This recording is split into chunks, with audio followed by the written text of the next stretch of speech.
Hello. How is everybody? Okay, I just want to get a couple of things square.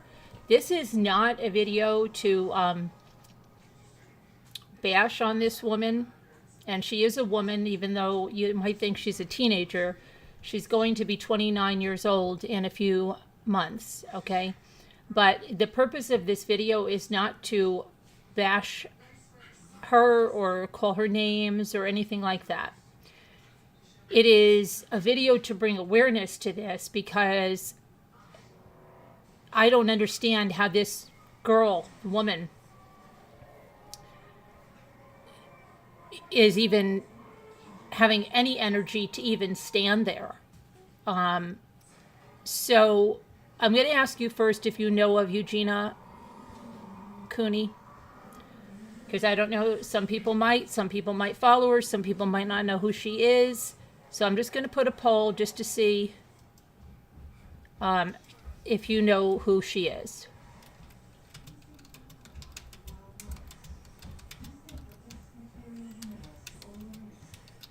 And mods, if you see anything like really bashing it all in the comments, please take them out. Okay.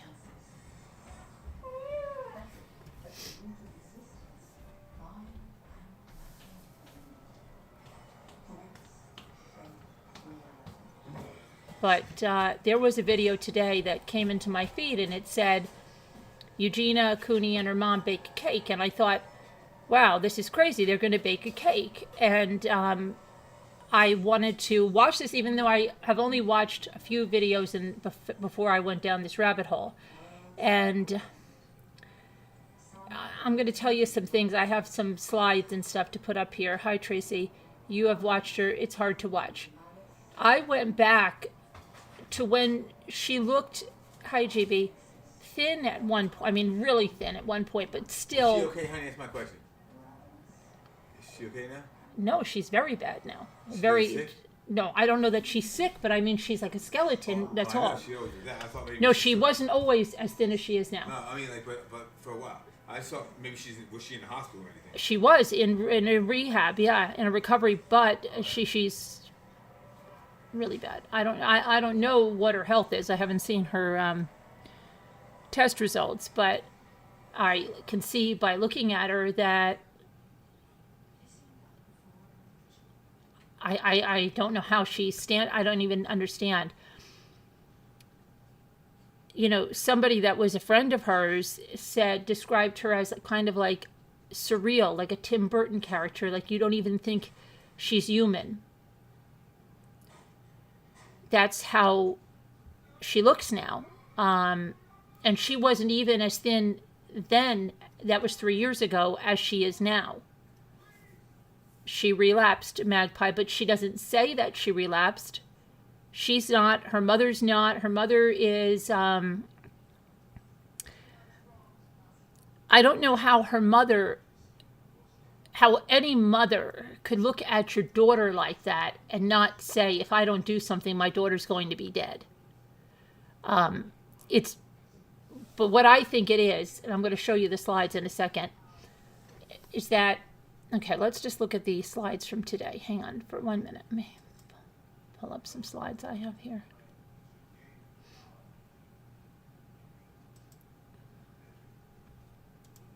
All right, let me just share this. Let me see.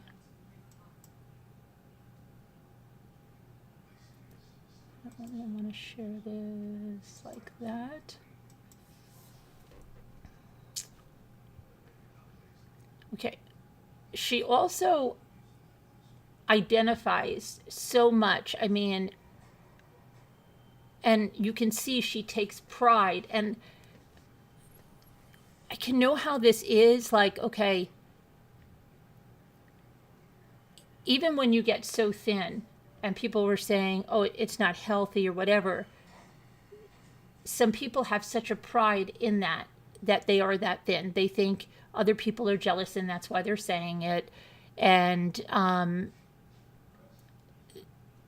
but when you get to the point that she is, that you rarely see people like this, because I think she is even thinner than people that came out of the concentration camp, honestly.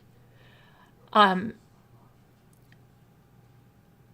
think that even if she wants to get healthy or is scared of dying from this, that the fear that she would never get like this again, and she's known for this, I hope I'm making sense, is so overwhelming and so scary that she can't do it, because it almost feels like this is some kind of prize she's achieved. And you can see, because she checks her image, if you watch her video, let me see if I can get this up now. Okay, so what we're going to do is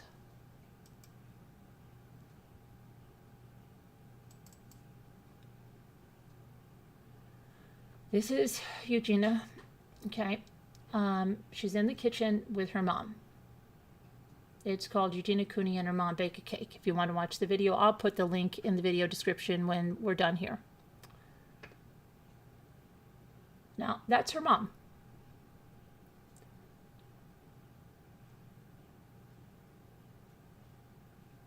It might seem strange that a almost 29-year-old is dressed in this camisole top, a tutu, and fishnets with an incredible amount of makeup and hair extensions that she can't stop touching. But what is more incredible is that her mother seems to be missing the point that her daughter needs help.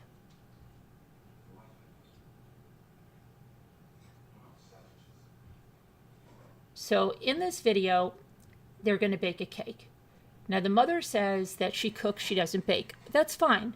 My mother was more of a cook than a baker. She baked a few things, but I was the one that did the baking. I was baking a box cake mix at 5 years old, okay? Eugenia is going to be 29, and I think today was the first time she cracked an egg. When she talks with the mother, she doesn't even know what's in their kitchen. She doesn't know the difference between a blender and a mixer. To me, it almost seems like, you know, that kid you play with that is so sheltered by their parents? But that reminds you that she's like 10, 11 years old, completely sheltered, never done anything for herself. Oh, honey, you just worry about trying on your new clothes, kind of thing, okay? She is clueless. She doesn't even know what vegetable oil is. And somebody say, well, that's because she doesn't eat, she doesn't cook, she doesn't do anything. Yeah, maybe.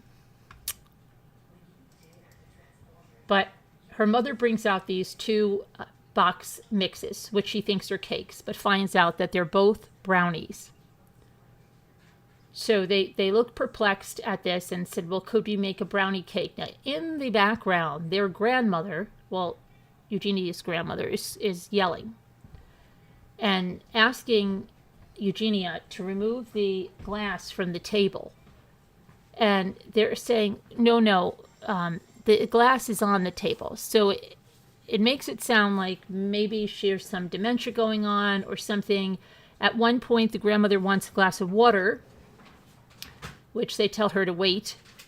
And then they tell her they're making this cake for her.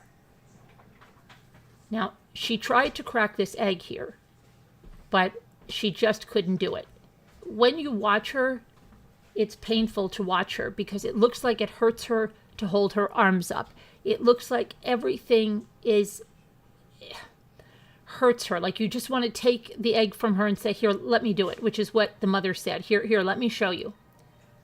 And to watch her do it is just incredibly painful. When she was stirring the brownie batter, she remarked how hard it was.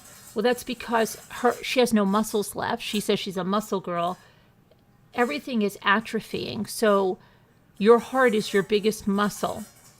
What must her heart be like? I mean, it's scary. It really is scary.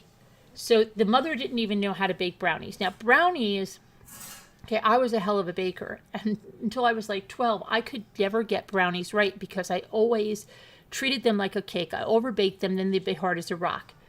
Then when I finally learned how to bake brownies, it was with this one kind of brownie mix. And I swore that that was the brownie mix that made all the difference. But it was just that with brownies, you don't test them with a toothpick. You bake them for the amount of time they say, and you take them out no matter what they look like. Well, they did like everything wrong. They put it in the wrong kind of pan. The mother's testing it with this thing. Eugenia did not even know that you bake a cake in an oven. She thought they could bake it in the microwave. Now, I have a convection microwave. You can bake in it, but it wasn't that type of a question from her. She was marveling over the temperature of the oven, which was 350 degrees, saying that her flat iron is 400, so she didn't have to be scared of it. She was terrified of the oven. When her mother told her to open the oven door, she was terrified. And then she opened it a little, and her mother just took over for her, okay?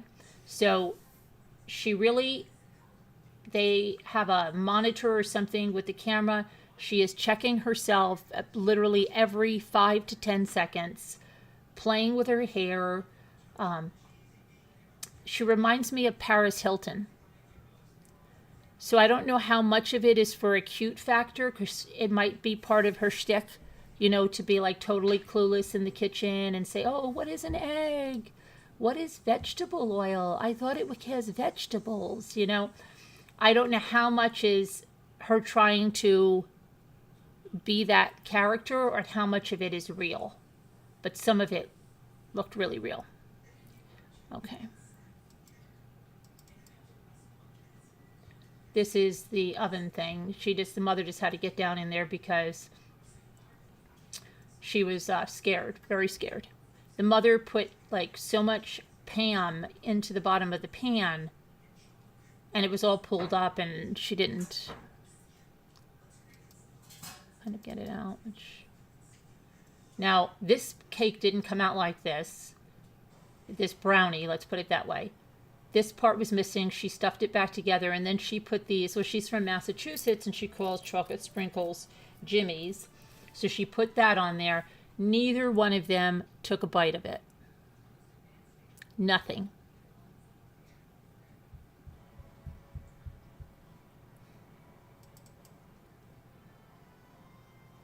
Now, I want to know why all those pots are on the stove. Does she store her pots in her oven? And did she take them out?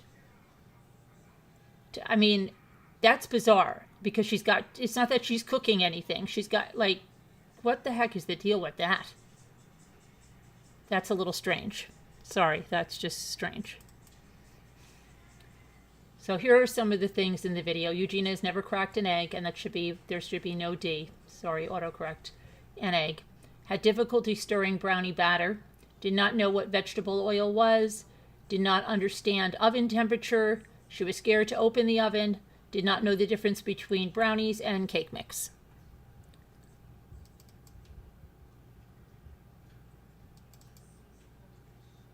She won't stop touching her hair throughout the entire video.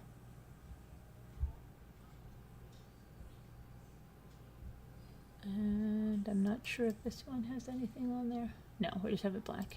Blank, okay. So,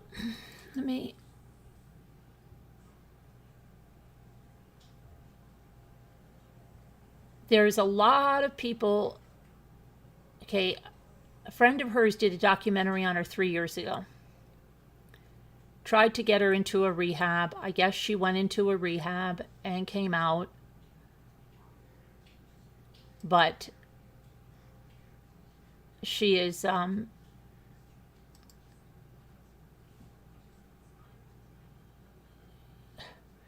if there's anybody that wants to call in that follows Eugenia that would like to talk about her, just let me know in the chat, and we'll tell you where you can email for the number. okay? Because I'm just newly down this rabbit hole, and yeah, don't worry, Elle, she's not cooking. She's not even getting, like, that's as close to the oven as she's getting. She's also wearing fishnet stockings. But if you go down the rabbit hole, Sean Dawson did a documentary about her. And I have to say, when he did the documentary about her, she looked a hell of a lot better than she looks now. She's an extremely nice person. I will say that. I've not seen her ever be nasty. Even when she's had people come up and call in and say, I really like you, I wish you weren't dying, or something to that effect. She's told a lot of things that maybe some people would have snapped at, but she's very, very nice. And she seems like a very nice girl, which is why it would be lovely if she could get some help for this. Because it's going to take a lot, because this is her whole identity. And it's probably terrifying to think of gaining any weight, because this is an achievement for her. This is her achievement. You know, she has something, she probably feels like if she gains any weight, even if she gets back to her skinny self, well, then she's just like other skinny people. Right now, she is something unique, and unique in a we would say in a bad way, but she probably is looking at it that she's achieved something that few people have, and has the attention.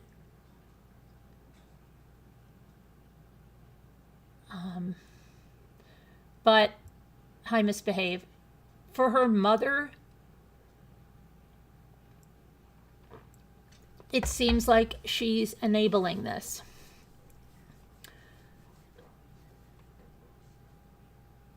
You know, I mean, how she's not afraid of losing her. First I thought, okay, wait a second. Maybe she has some kind of another disorder, okay? And it's not because she's not eating. Because her face is not sunken in the way someone that thin would have their face sunken in. So that in itself is odd.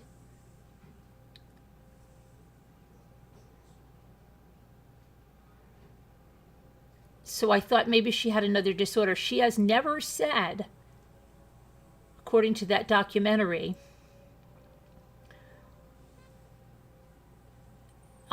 what disorder she has, whether it's anorexia, bulimia, something. Now, if she said it after that documentary, I don't know. Has anybody ever heard of her talking about having an eating disorder? Has anybody ever seen her eat anything?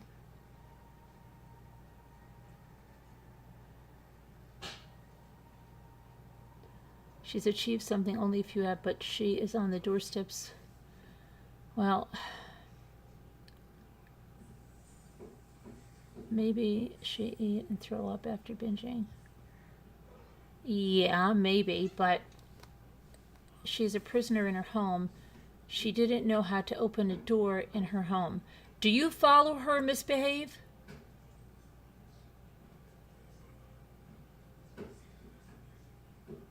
She didn't know how to open a door?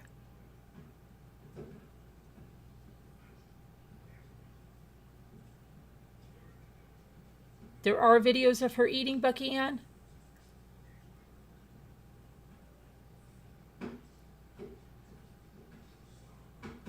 No, she doesn't eat or drink in her videos.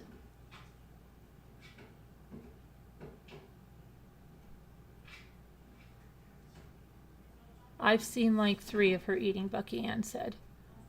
What did she eat? Did she take a tiny bite of something?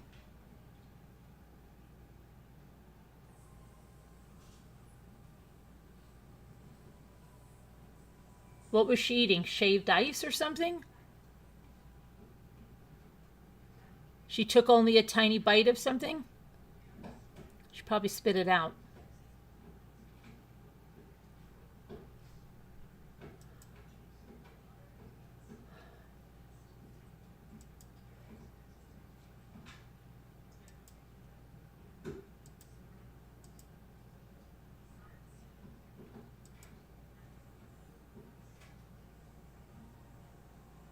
Oh, I bet you she's afraid to eat.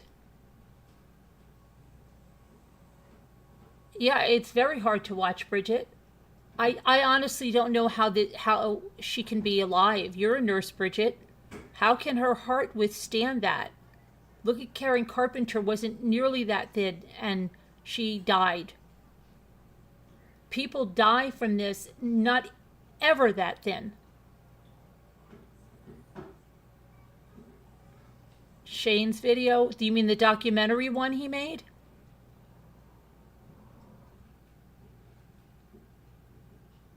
Yeah, I think she does want to be a child. I think there's a lot of issues going on there. She honestly, I don't think she wants to grow up. I don't think she wants to. Hi, Lisa Hobbs. But I think it's also part of her act not to know how to do anything. Her body is compensating, but for how long can it do that?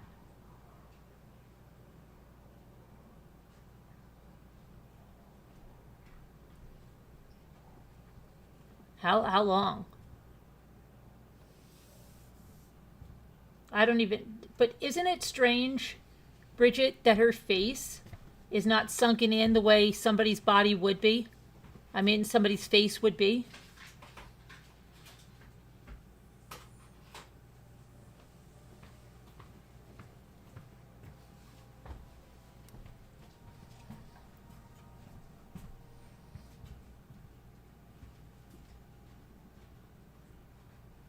And I think she's definitely going for the, hi, Christina. Hi, Christine.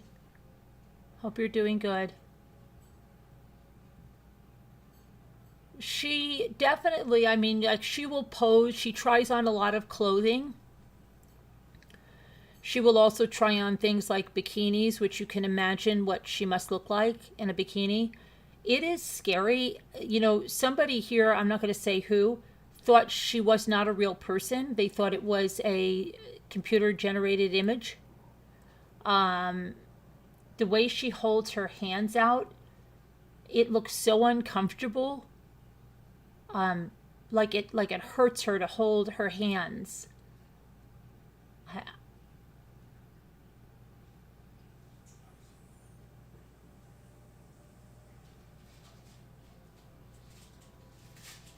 But her cheeks are not sunk in.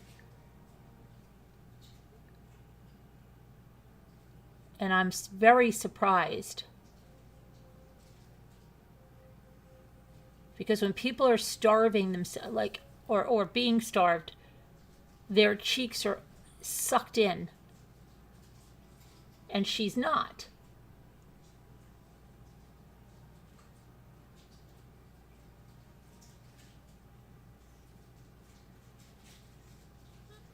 But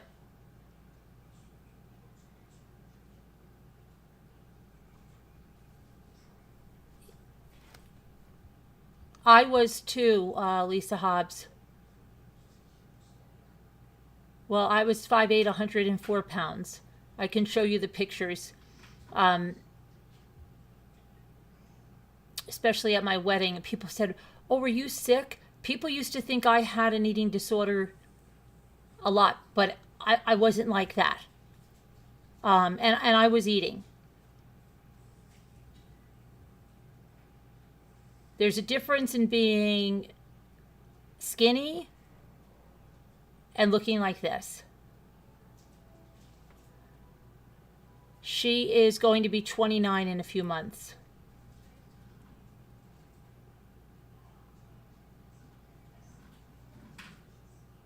And she is, I believe she's 5'8" or 5'9" and 58 pounds. Let me see what it is. Hold on, I looked at it earlier today. Hold on a minute.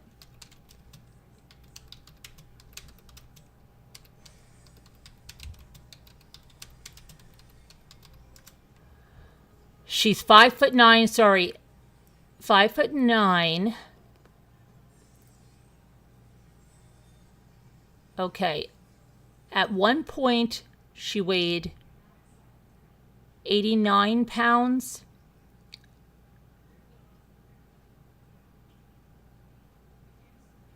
Then, let's see.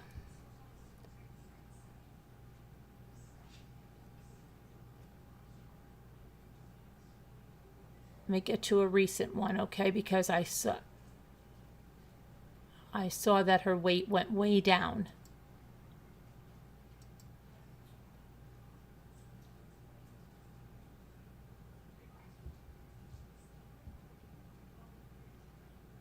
Then she went to 86. I know I saw one where it said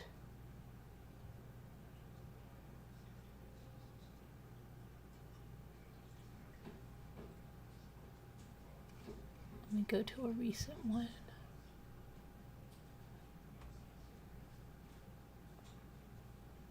Hang on.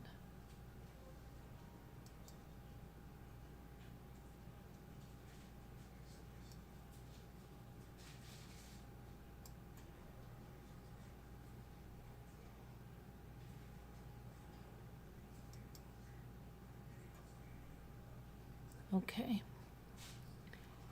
So here's some, she is from Connecticut. Now, she launched her YouTube channel in 2011. She has over 2 million subscribers, 255 million views. In 2019, she took a 5-month hiatus from YouTube to address recovery, but I don't think she ever announced exactly what it was from. She was born July 27th, 1994.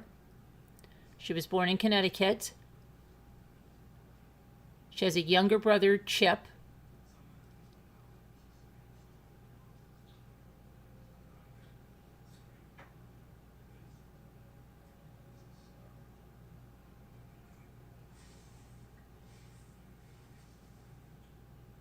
She launched her YouTube video in 2011. And her first video was Outfits of the Week. It was uploaded in 2013 and is now one of her most popular. She uploaded videos regularly. She had some personal videos called Ask Eugenia.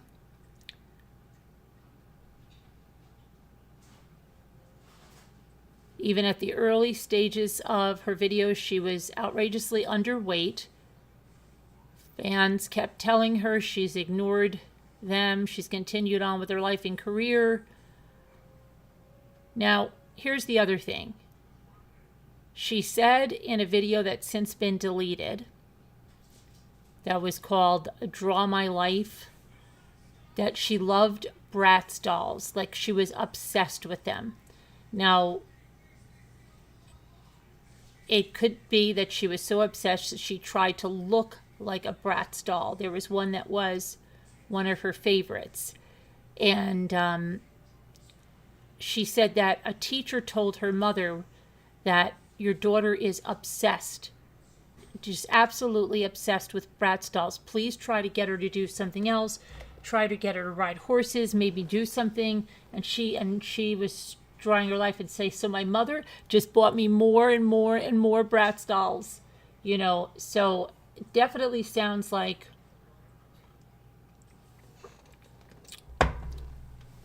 she's been enabled.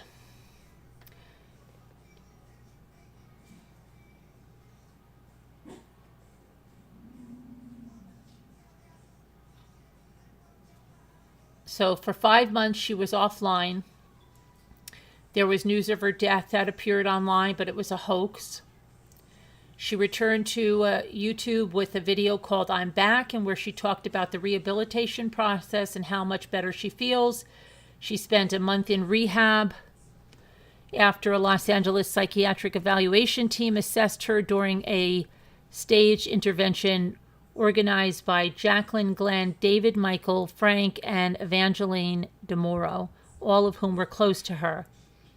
After the evaluation, the team placed a 5150 hold on her. and that is an involuntary civil commitment to a mental institution in the state of California. She was brought into rehab, spent a month in the institution before she organized a release with the help of her mother. And she's talked about the experience of being on a psychiatric ward. Her first video following her return made her fans extremely happy because she looked like she'd gained weight. Her overall appearance was much better than when she left. Since then, she has continued to upload new videos, and her fans are so proud of her for prevailing against the eating disorder. But they're not saying that how she's started to lose weight again. She speaks about her personal life, her likes, dislikes.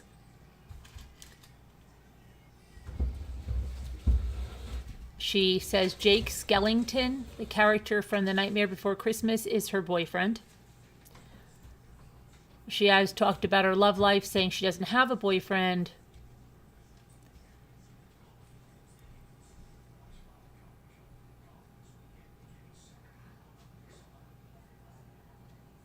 And see, here it's saying now she weighs, they're saying 57 pounds now. So, yeah, it doesn't seem like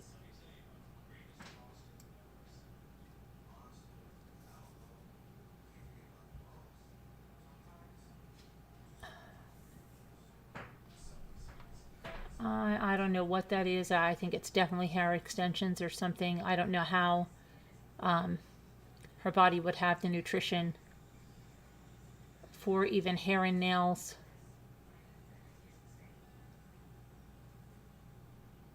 Hi, Carol Lucy. Bratz dolls, that's exactly what you're reminded of. The mother buying her more of those dolls, definitely enabling her.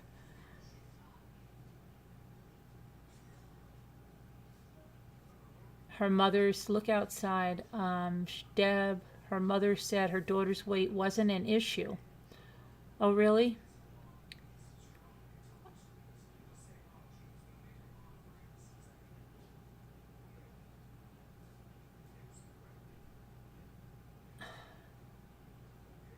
Oh, yeah, she tried to pick up the bowl that it was a batter bowl. And her mother said, "Can you try to pour it in here?" She was like, "Oh, this is so heavy." Like I said, she couldn't even stir the brownie mix. It was too hard.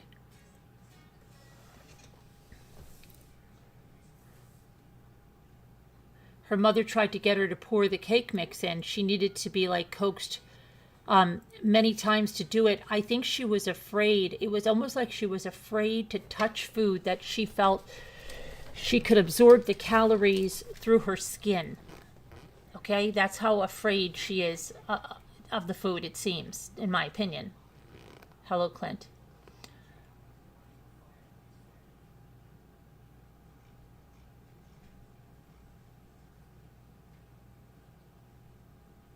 Her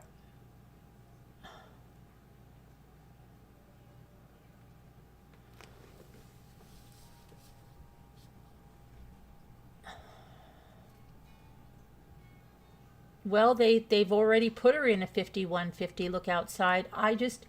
People are upset that she's even given, the chance to be on platforms because they feel, okay, they say there is her base. There's people that are there to watch her and are concerned for her and are worried about her and are trying to get her help. There's other people that want to be like her. And that's what they're worried about. They're saying that she is almost like a role model for eating disorders and for people to be starving themselves because she's like glamorizing it. So they're saying it's irresponsible for YouTube to allow this, or TikTok or Instagram, wherever she is, because in a way it's making it attractive for some people. okay, who think, well, if I can get as thin as her, I can be really successful too. And so if someone has an eating disorder, then they can get worse, to try to look like this. This could be a role model for them. Well, she's doing it and she's been alive for years and her heart's not giving out. So why are they telling me my heart's going to give out?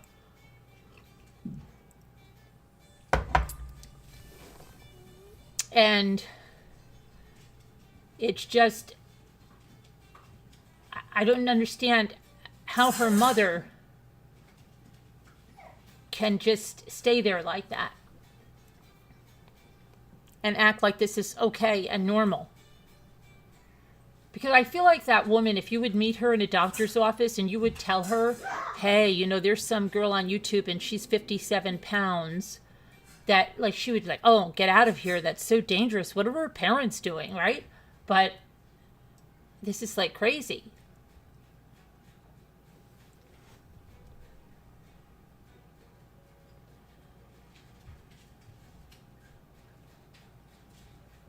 And the longer she's been allowed to do this, the harder it's going to be to turn this around, because this is her whole life. That's who she is. And she probably thinks if she gains weight, even if she got back to a normal weight, she's going to feel like she's 800 pounds. Plus, she's going to feel that she lost her achievement.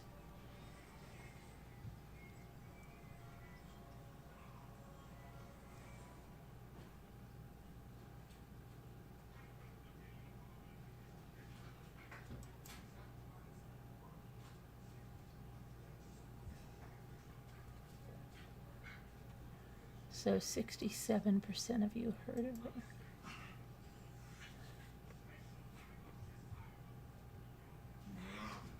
The mother loves the money. Yeah, but if her daughter dies from this, then what is she going to do? I mean, her daughter could make a documentary, her own, following her through recovery and talk about all of that and still be very successful and inspire a lot of people and talk about the things that she's facing, like, the same things they would be facing, and could really help people and still make money.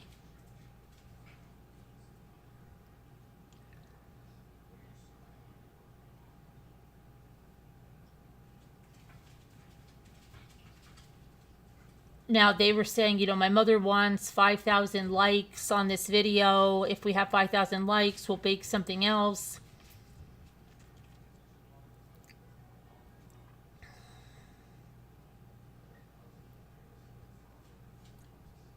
It scares me that Lisa Hopp said that so many young girls look up to her. I read the comments from so many young girls on her videos.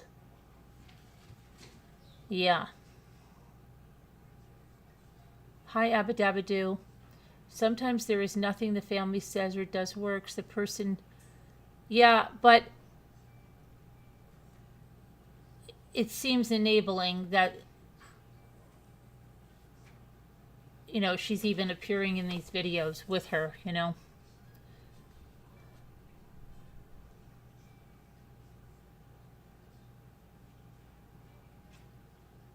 I just don't understand how she can even be alive like that for so long.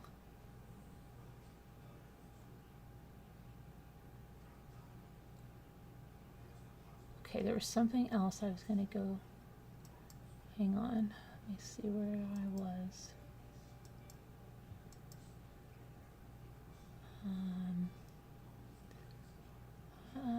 Okay.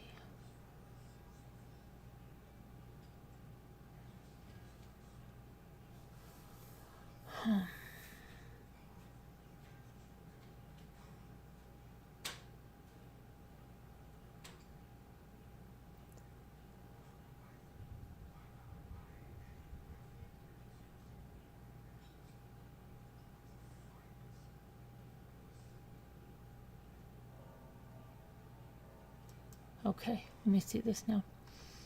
So, let me see here.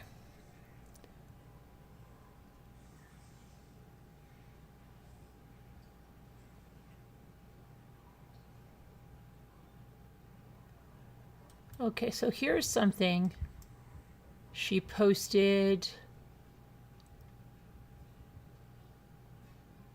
I think this was on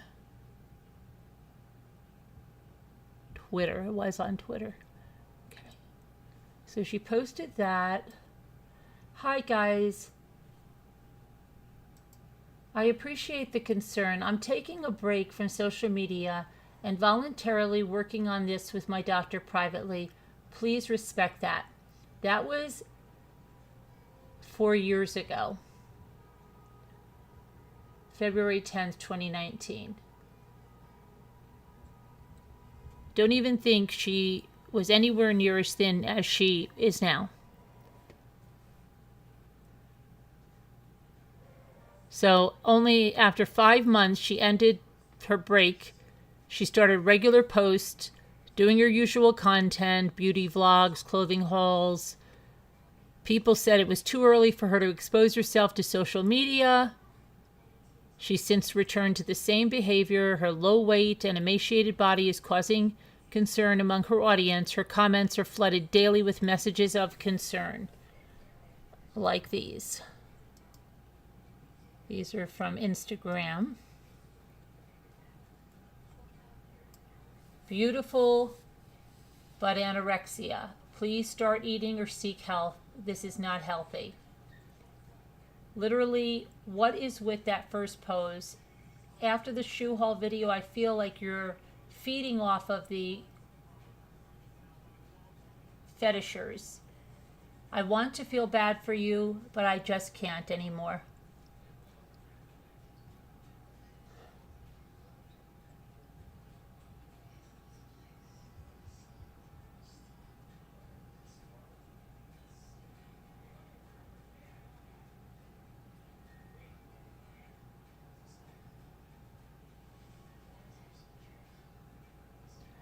And I think the comments of the people telling her how thin she is, actually,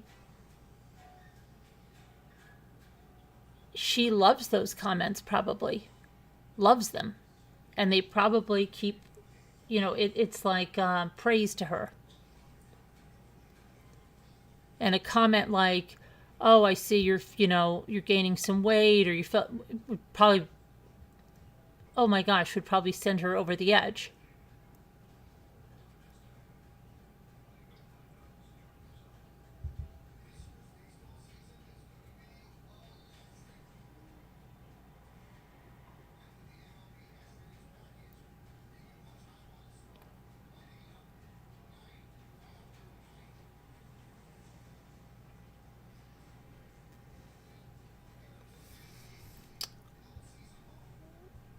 Okay, let's see here.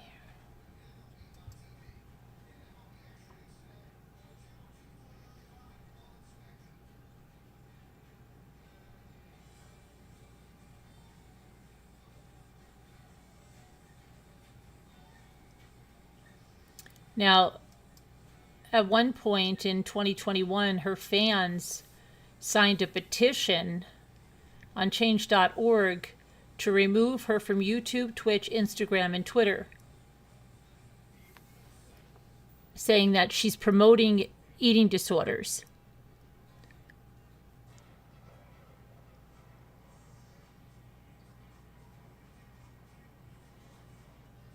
The petition explains that in February 2019, Eugenia was assessed by medical professionals in regards to her low body weight and put on an involuntary treatment order of a 5150, or a 72-hour psychiatric hold, for assessment of her mental and physical health. Eugenia was subsequently hospitalized for what many speculate to be anorexia nervosa, a deadly eating disorder with the highest mortality rate of any mental illness. She returned to the public eye in July of 2019 alongside Shane Dawson in an hour-long documentary titled The Return of Eugenia Cooney.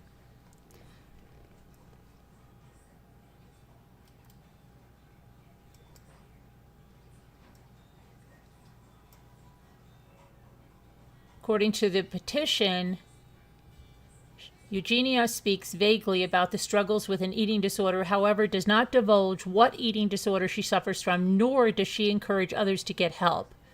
The petition states that there has been a steady decline in Eugenia's physical appearance since 2019 of July, when she stated that she weighed 84 pounds at a height of 5'7". Noting that she had a BMI of 13.1, the petition continued, "It is clear that Eugenia is suffering from a life-threatening eating disorder and, at this time, is denying that she needs help."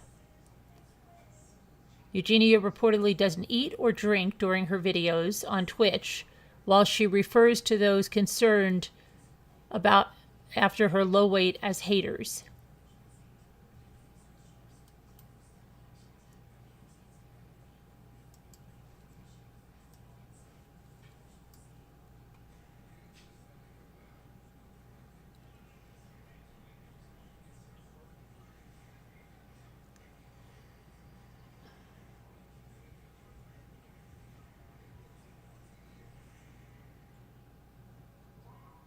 See, but she has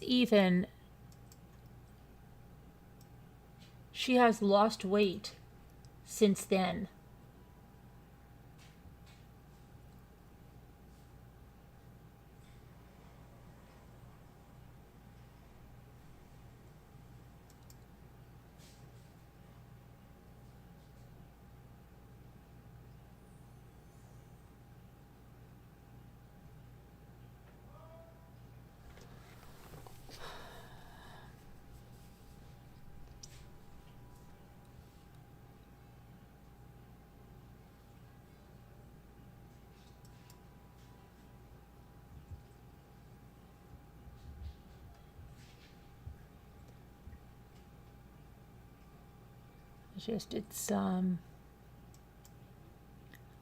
So she says, "I never encourage people to try to look like me." She's defended her videos.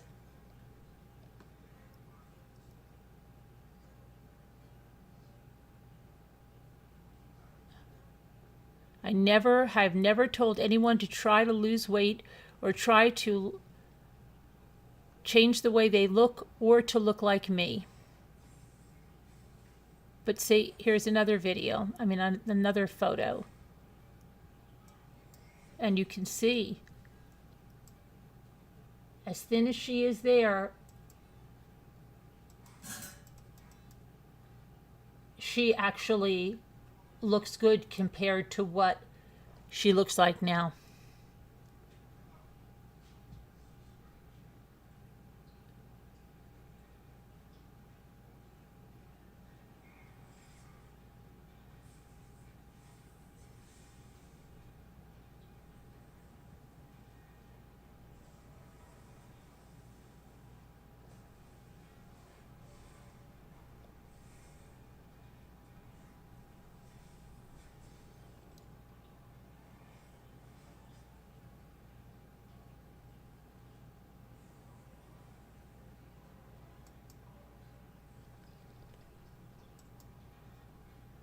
Now, I don't know how her, where her, let me see something.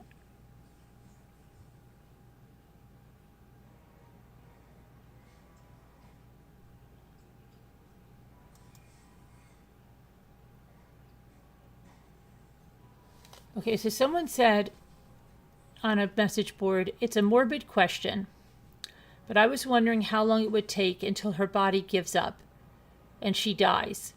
I watched the stream and noticed she doesn't drink or eat anything. I would think if she went on without either, she'd pass out. And she talks and talks. I think she might be talking from some sort of drug to make her so talkative. I always think of the Carter woman who died from the same illness." The Carter woman, I think he means Carpenter woman. "That is someone," no, I don't know, maybe it's somebody else, "she most likely idolizes. It is clear she doesn't want to change and wants to be known as the anorexic girl on YouTube, like she preferred the concerned comment over her skeleton body over the healthy one when she took a long break from YouTube. This illness seems to be her identity. It 100% is. And she doesn't have a personality. It's like a blank slate. Someone said it could happen anytime, basically. What I'm most concerned about is that if a collapse happens on stream, how fast can Twitch or her family react? How many people, especially young people, will be traumatized by seeing a person have a medical emergency on stream? And even if she survived, it would be scary and traumatizing. The likelihood of it happening on stream is quite high because she does such long streams and abuses her body the entire time. I know she probably say something like, but we all die someday, so anyone could die on stream. She just doesn't get how much closer to death she is than her average peers. We want you to get better. We want you to live. And I have to add, she never had a healthy body, not even after rehab. I hope no one thinks that's healthy or something to try to achieve. Someone said, sad thing is, this family wouldn't know since she is in her room. They don't ever go in when she streams. So if she collapsed, she would be left on the floor for hours. All of her crazed fans would be ringing emergency services and more. Well, some in there seem to enjoy watching her. No, I'm not going to want that. I've said this before. I think her fans would actually really... No, that's not good to say. Wow. Somebody said she's gray. Her face is now sunken in. Her face is not sunken in. Her knees are red. She no longer has any muscle anywhere. She won't be going on for years and years anymore. She's been doing this for around 13 years. All her cards have been played. The only muscle left is her heart. I've heard that's due to bad circulation since her heart is struggling to pump blood around. I think if she had continued without her friend helping her with a treatment facility, she'd be gone by now because she was so bad then, even worse than now, surprisingly.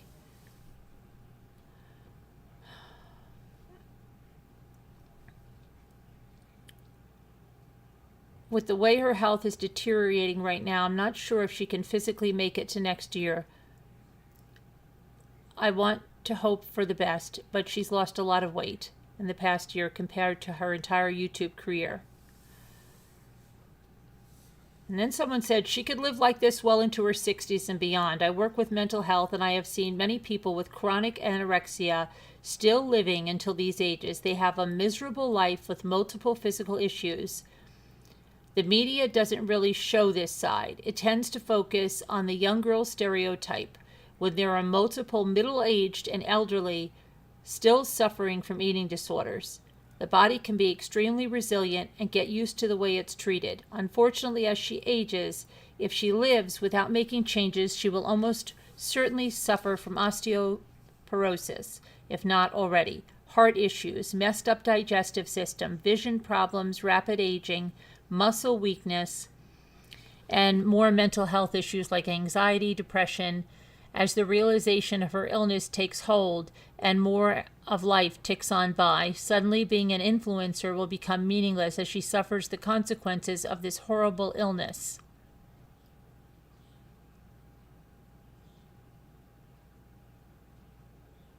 Someone said, yeah, it reminds me of a lady in her 40s or 50s who had anorexia so long that her body became so damaged that almost nothing functioned. She had a 24/7 caretaker, and her body was so damaged that she couldn't even eat physical food because it wouldn't digest. And even with tube feeding, she couldn't gain weight to get healthy ever again.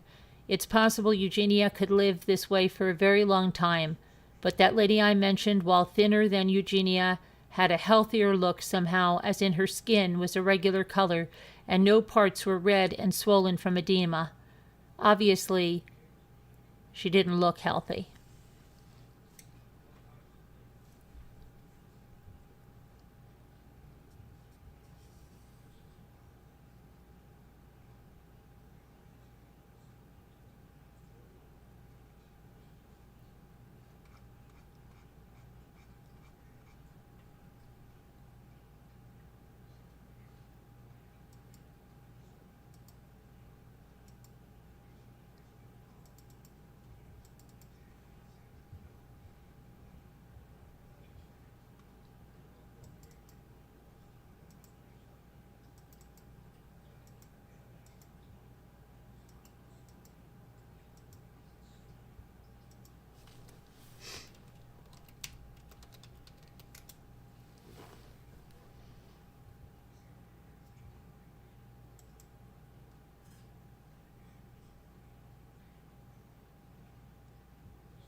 Okay, someone said many people wonder why Eugenia doesn't drink water on her live streams because water is good for you, right? It balances your electrolytes and helps get things moving in your digestive system, prevents dry mouth, and it doesn't have calories either.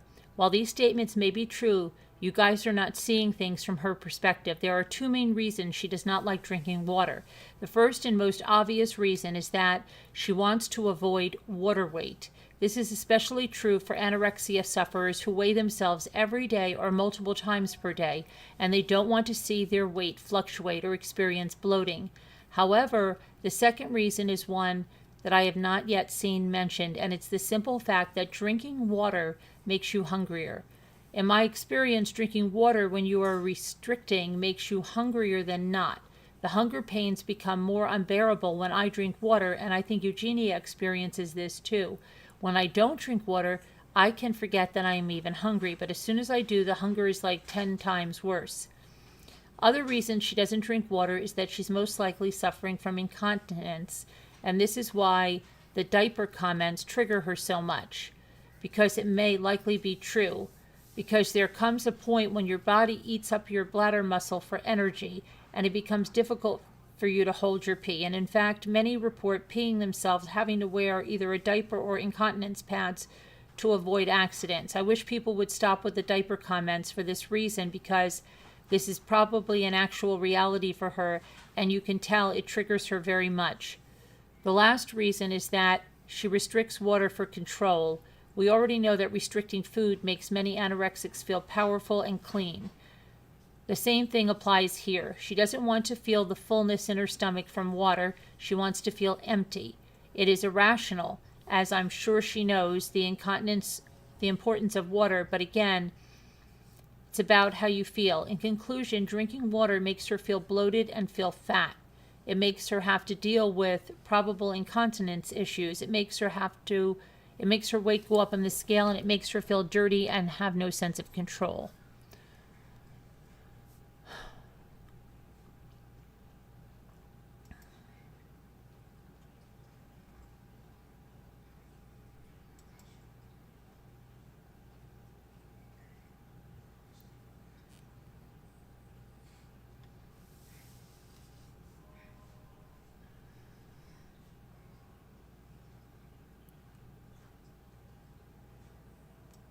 Okay, so somebody said, this is a recent post, her mother may be only a part of the core of the issue, but I'm guessing she is the majority cause.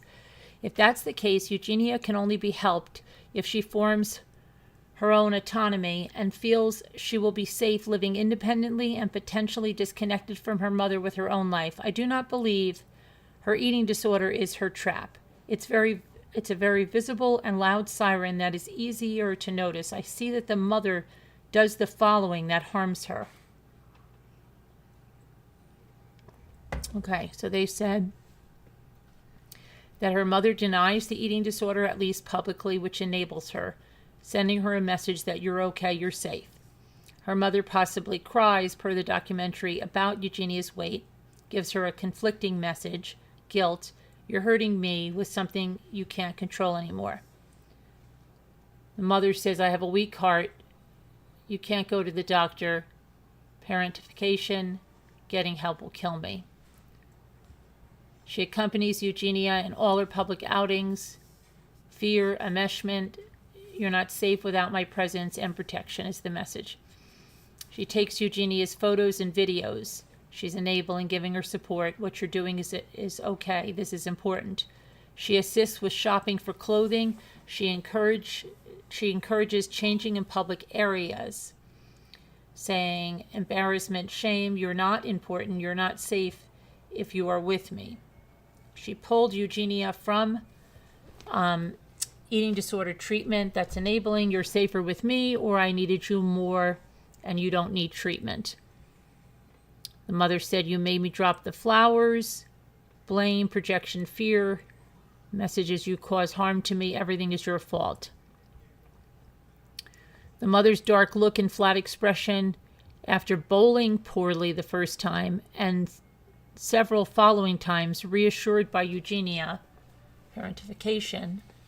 The message is, my anger may hit you too, anxiety. I'm trying to follow this. The mother's finger and hand movements in the clip where she was asked if she was concerned about Eugenia's weight shows anxiety for the mother. I don't know. This goes on and on. Someone said, I think if Eugenia's family disappeared tomorrow, she would die.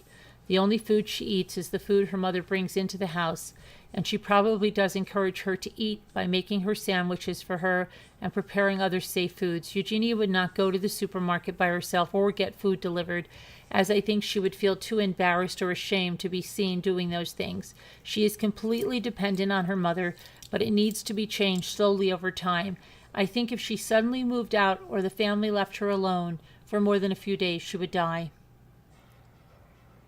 Someone said, I agree. She doesn't cook. All you hear her mention is that she's had a sandwich and some fruit. I don't even think she eats with her parents.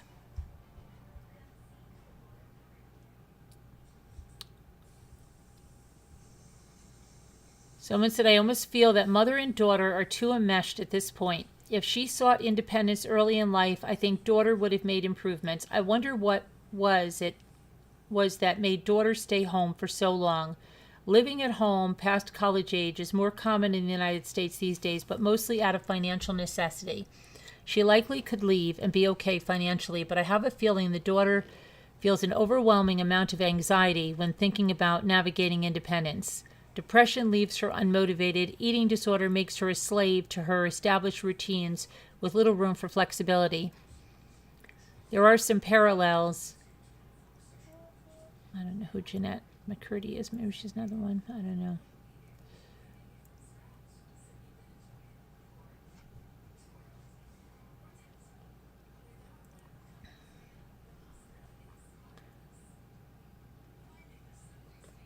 Someone said Eugenia stated in an interview that she was only in treatment for a month because her mother discharged her.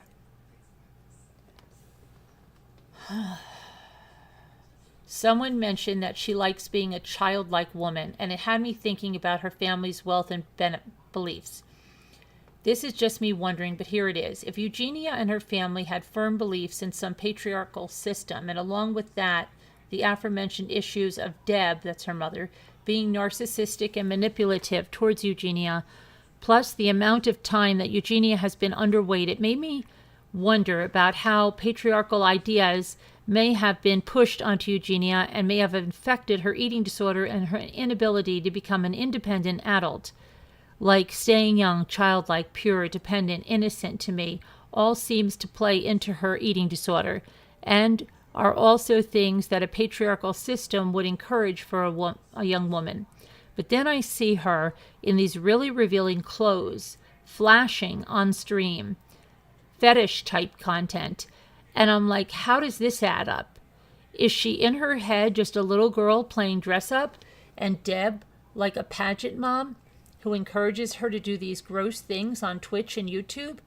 Does Eugenia really understand all this and isn't trying to gaslight us, but herself from the reality in which she lives, saying that she's not doing anything wrong, saying she's fine, trying to convince us all that she's well, and not just because Deb has taught her this, but because some patriarchal system has, as she's gotten, that her skin is gray, her hair is thinning, she's basically wears cosplay all the time, her room is filled with stuffed animals, she's incredibly isolated, she sleeps on a couch in spite of her wealth, and her job is so literally stream and post makeup and try on hauls with the occasional jaunt to prove that she can do normal things like bowling.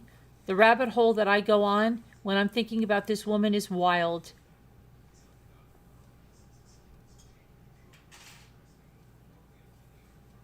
Let me check the chat.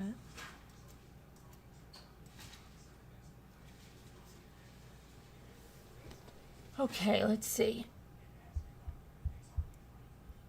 Lisa says she receives huge amounts of money from men to wear certain outfits. Oh, really? That's gross.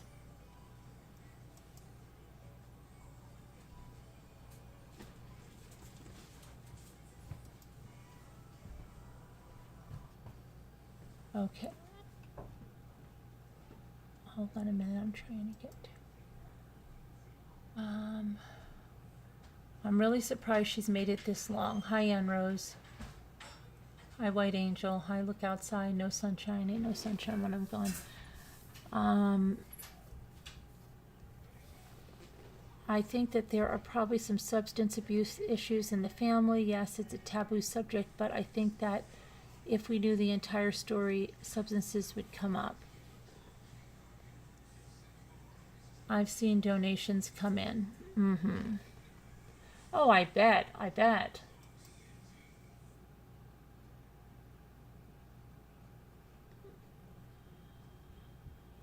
Both her and her brother hasn't left home. Is her brother,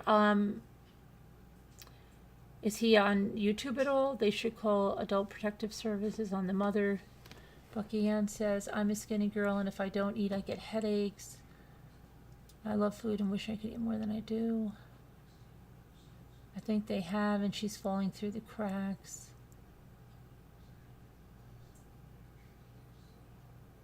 Yeah, I would have believed that, White Angel. For people that are into like those fetish things. I mean, look at the clothing that she wears. Hi, Catherine Summers. Her mother acts like a child and has embarrassed her by just showing up on some of her lives and sounding so crazy. See, I really only saw her mother for the first time today in this video.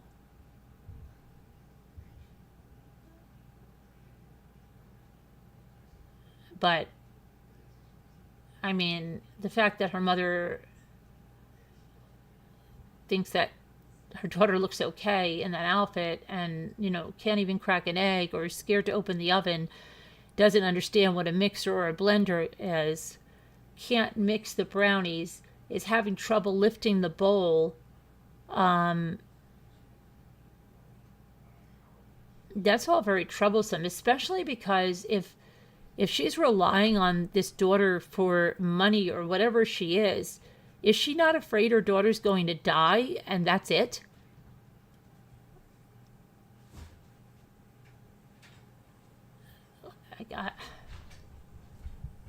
I just don't get it. Her mom is such a detriment to her.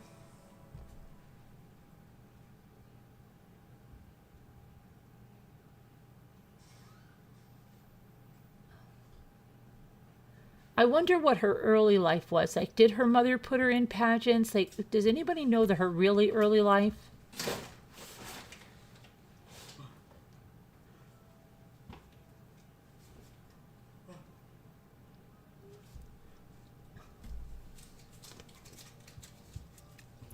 I wonder, you know, how, because she's divorced, right? Did she just put, like, I don't know, what does the mother do? Does the mother work outside the house? Probably not. Has she just, the mom yeah. I thought she lived out in, well, she lived out in California, didn't she? And now she lives back in Connecticut, in Greenwich or something?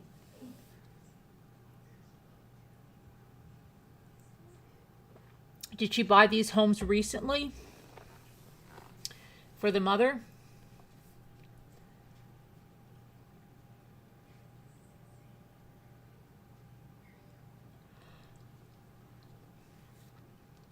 She is Carolyn. She has 2 McMansions from the money. The mom keeps her dependent on her. Yes, a home in both places. And so they're okay. So do you think the mother didn't live an upper class style before Eugenia? Do you think the mother went to work and everything, and then is it like she doesn't want, her whole identity is being a mother and doesn't want her kids to grow up?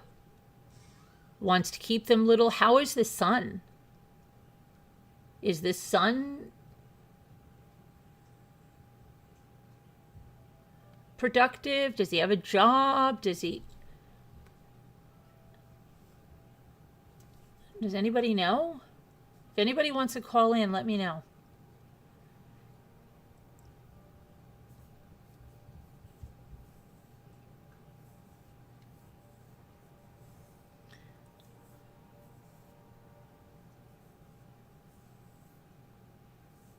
And just a reminder that we're planning on streaming the Letitia Stalk trial starting Monday.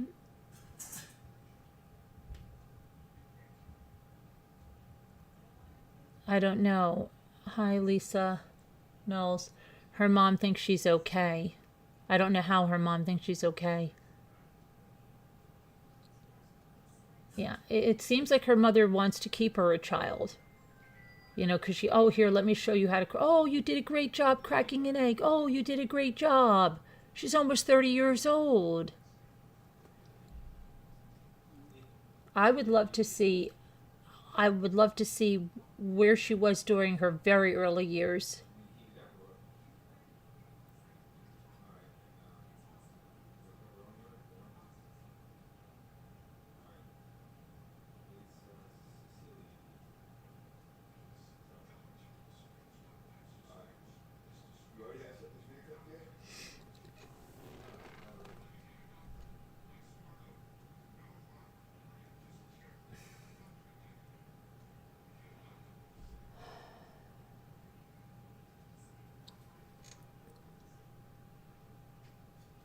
I think it's more about keeping her dependent. It could be.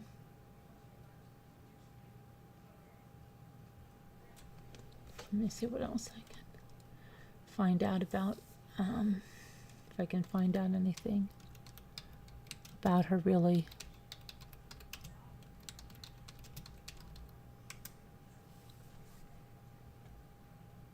It says throughout her childhood, she didn't have many friends and was often the victim of bullying at school, which caused her to switch schools multiple times and to begin attending online school. After her first year of high school, she transferred to Connections Academy and graduated in 2013.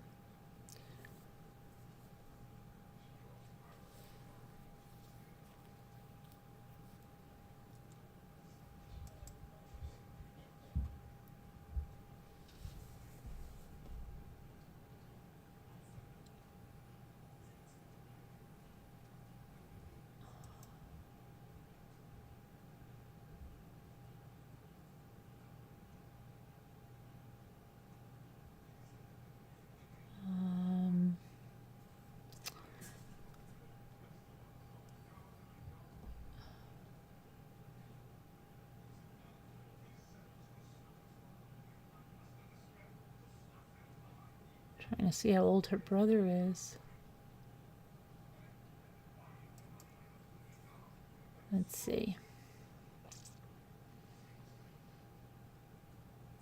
She studied acting in New York City and was the 2012 winner of the New Face of Big Drop NYC National Contest. She gained her YouTube audience as a regular on YouNow, a live broadcasting site. I've never heard of that, have you? She gained notoriety for a twerking video that was shown on World Star Hip Hop. She also posted a video entitled I'm Back in July of 2019 explaining her break from social media. She grew up in Connecticut with her parents and younger brother Chip.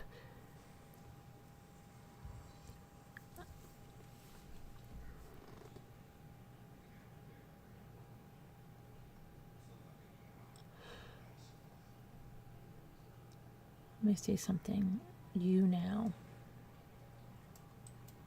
Just that.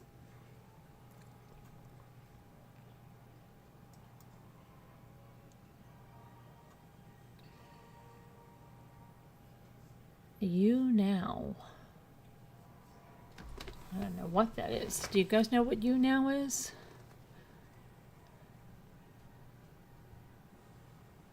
I don't know what that is.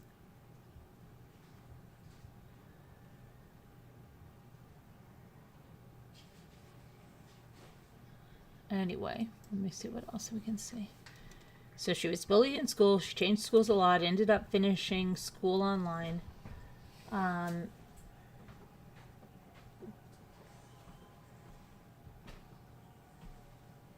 Hold on one second.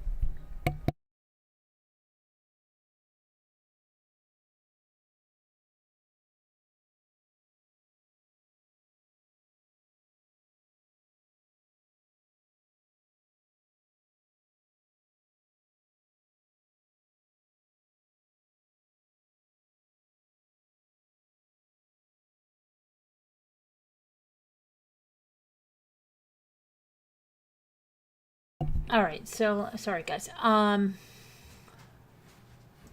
me see here. Trying to find about her really early life here.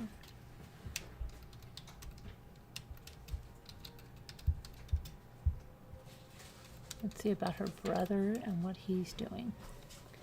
Her brother Chip. Not everyone is aware that Eugenia has a brother named Chip. Chip, unlike his sister, let's see what he does. Allegedly, this is her brother. Let's see. Then, let me see where I was.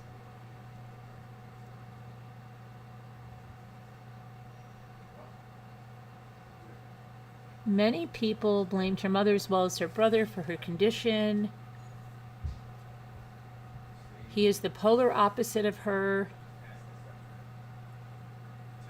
Let's see. Not everyone is aware. Let's see. On the other hand, Eugenia gets all the attention. Chip's a bit of a mystery. He's a person of privacy. He has an Instagram account, but he doesn't stay very active on it. He's kept his profile private.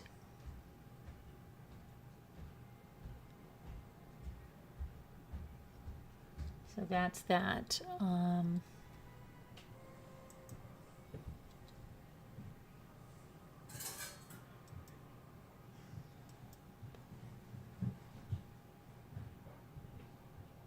What does Lisa Hobbs say?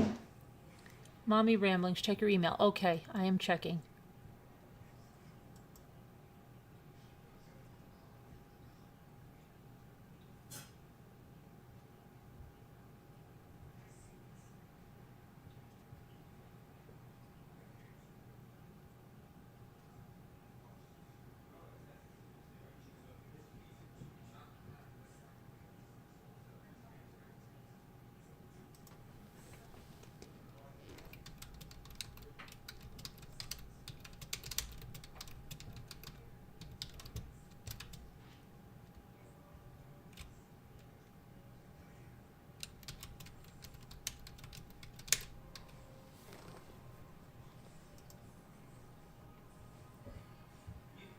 Okay, let me see now here. All right. Well, I thought you were going to call in, Christy. Okay, if somebody wants to call in, just let me know. Nobody wants to call in and talk about this?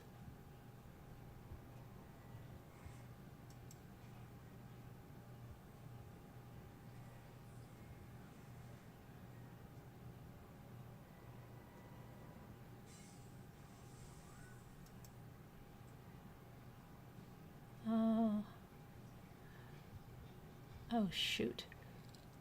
There's a package that was supposed to be picked up. I don't know. Jimmy must have went.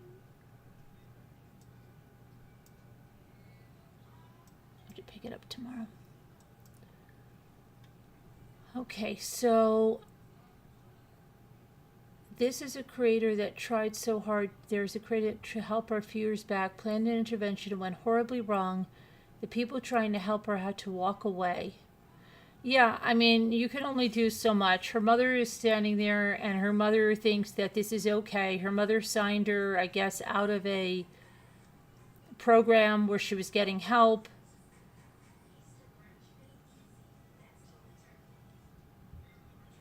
You know, I don't know. A lot of times when, I don't know, there was this one girl that she was in the reborn community, and she was a young girl doing a lot of videos, and she was very, very popular. And then she wanted to become a teenager, and she wanted to go out, and she wanted to date, and she wanted to do all this stuff. And I think her mother, her family looked at her like a cash cow. She was their cash cow. And so you could see the mother started to do the videos, and she would say, oh, Julie's not here. And everybody would say, but I want to see Julie. And the mother just didn't have, like, you know, these kids had, they didn't want to see the mother. Let's put it that way. So you could tell there was like a great deal of stress. And when the mother would finally get the daughter to do a video, she would be like, come on, everybody wanted to see you. Come on, do this, do that. And yeah, I don't even know whatever became of that channel, because then she got a boyfriend and she tried to get like another channel and do question and answers. And the mother was still pushing the Reborn channel. And I don't even know, that girl must be, oh gosh, she's got to be in her 20s now. I don't even know what became of that channel. It was Julie's Reborns or something. But yeah, I mean, if her mother's become dependent on this and her daughter's in a rehab for 5 months, perhaps her income was dropping during that time. Perhaps the mother got really scared that, oh, they're going to forget about her. Oh, they're going to forget about her, and got her out. I don't know. Could it be that? If she has these 2 large houses that she's got expenses on, taxes, mortgages, if she does, or if she did, or if she bought them, you know, outright, she still got taxes. Could it be that the mother was freaking with her daughter in that rehab for 5 months and had to get her out and start making videos again? The one thing with YouTube is, if you're not constantly making videos, it's not like sustain, you know what I mean? Yeah, there are some videos that people can go back on, but you've got to be out there all the time, all the time. It's like push, push, push. You can't just take a break.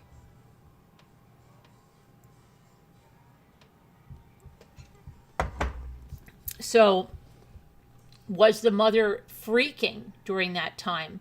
It would be good to see what her stats were during those 5 months.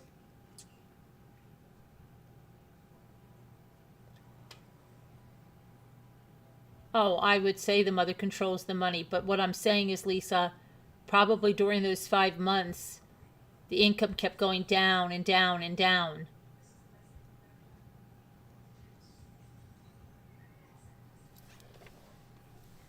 And she thought, I got to get her out of this rehab. You know, they want to keep her a year, or she'll be, you know, there'll be nobody looking at the channel.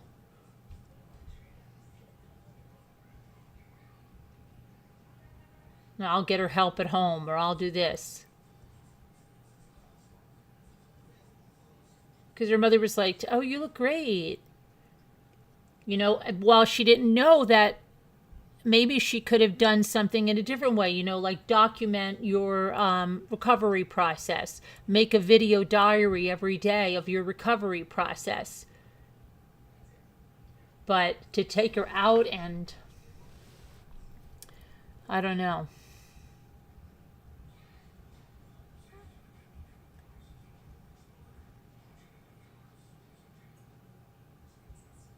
You know, she could have even tried what that other mother tried, to get on her daughter's channel and give a video update or something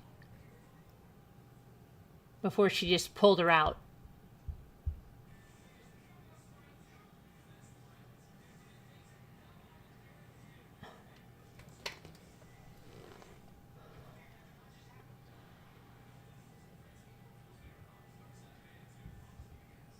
What is wrong with this mother? How do you put money above your daughter's health? I don't know, because especially if her daughter doesn't get help and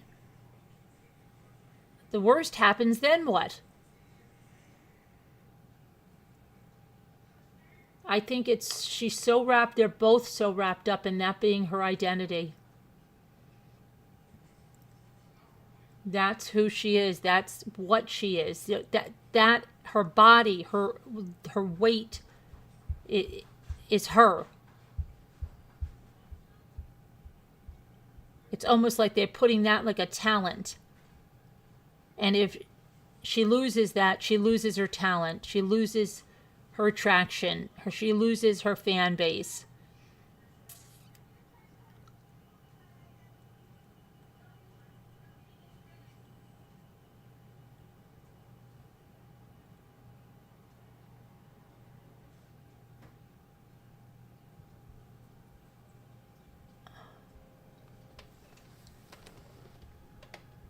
I don't know. It's,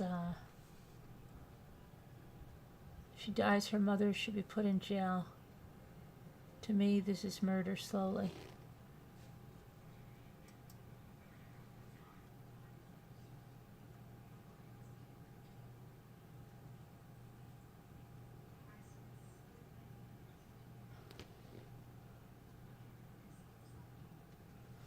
People with Munchausen's have a strange perception of gaining attention.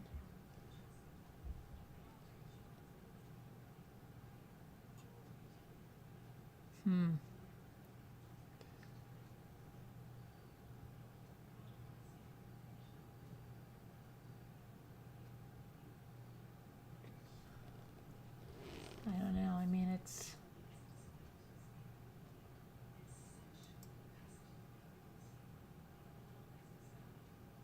You see what I mean? How, like, her arms stay out of her body. It's not even like they can move normally. It looks just so painful for her to do anything. It looks painful to stir.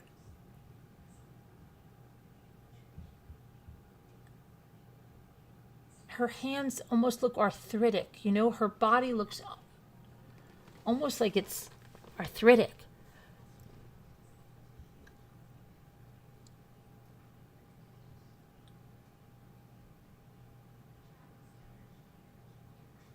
I think if someone is going to live along with this disease, they would need an enabler.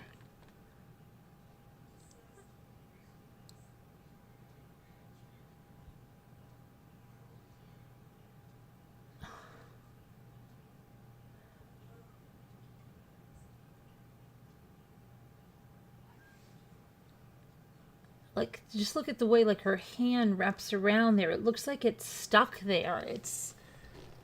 That's because she is losing her muscles. Yeah.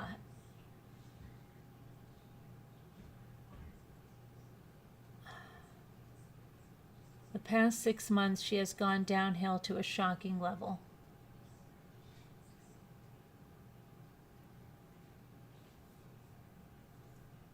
Yeah, skin and bones. Exactly. That's what I'm saying. I just don't understand how her cheeks have not sunken in.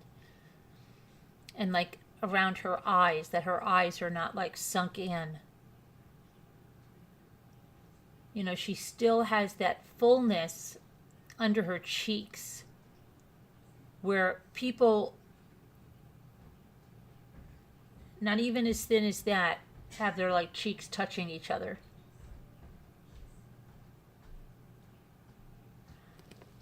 Jimmy, did you get the mail today? Yeah. Because they You got said I had a something? message. Yeah. Yeah, you got something. Oh, you. It's in the car. Why do you do that? I forgot. What's that about? Just a test. For who? Again? Well, yeah, because I think he wrote on these, but still, like, we all tested. Wait, hold on one second.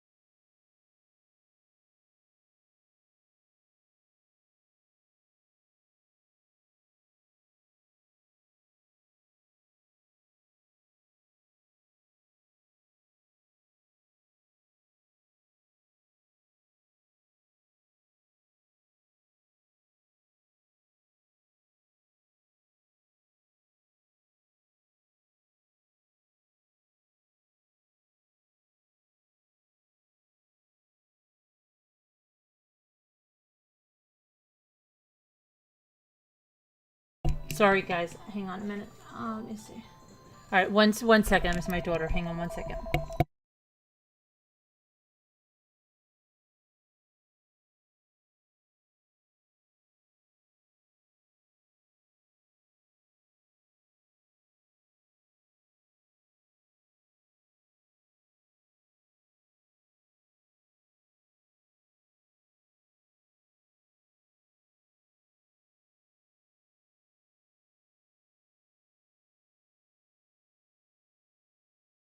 Okay. Hi, Frenchie Mama. Um, yeah, I mean, it's, hi pudding. So if you want, like I said, if you follow her and you want to call in and give your thoughts, go ahead and do that.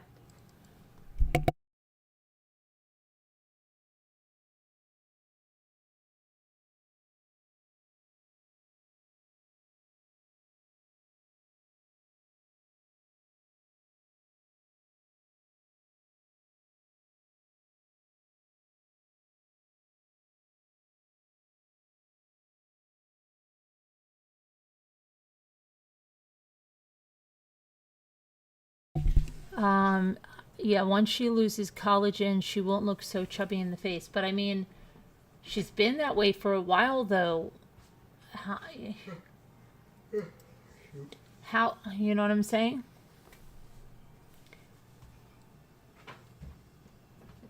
Murdaugh was an example. Murdaugh was an example of to never have enough money.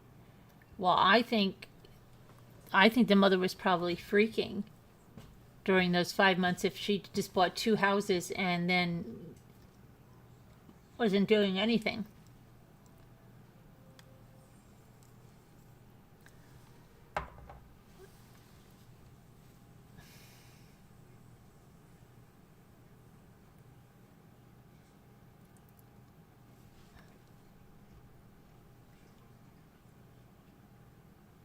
She is very good with makeup, yeah. You think she had fillers or implants in her face, Shelley Jo? I don't know.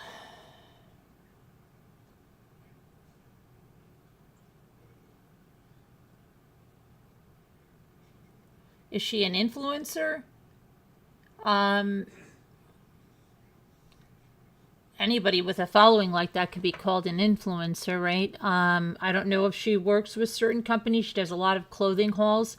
I don't know if she's working with them or she's just ordering clothing from them, but she's on YouTube, yeah, on Twitch, on Instagram.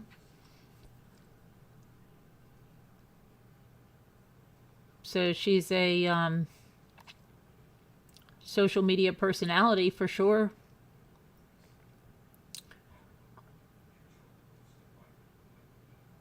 How can her mother not see how sick she really is? Maybe she can, but she's lying to herself. She's in denial because she needs the money.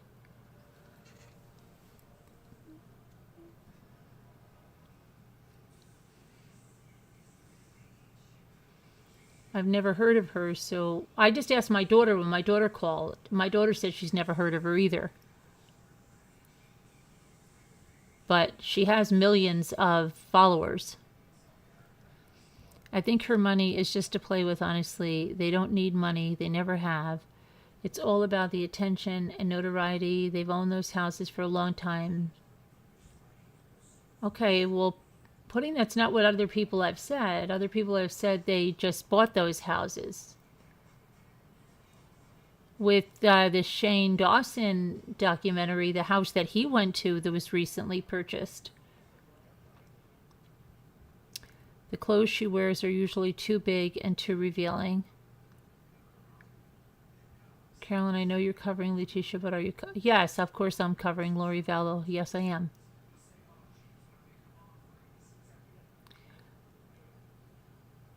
You've been following her for about a month?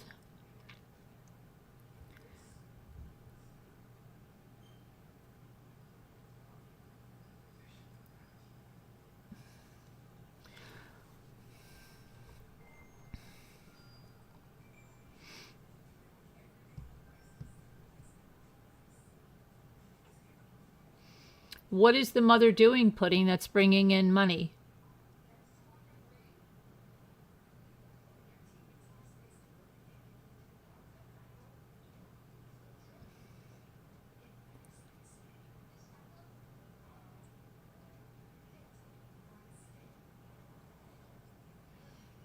She reminds me of my late son's friend who I became friends with after his passing. She had a swallowing disorder. Swallowing disorder.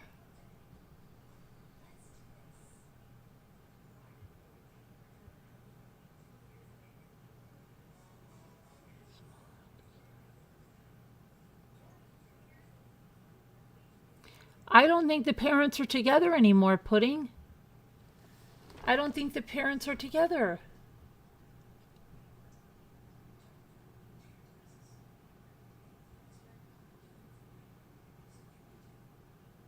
Thanks, Lisa. Yeah, it's shockingly sad. It is. She literally can't swallow or she will choke.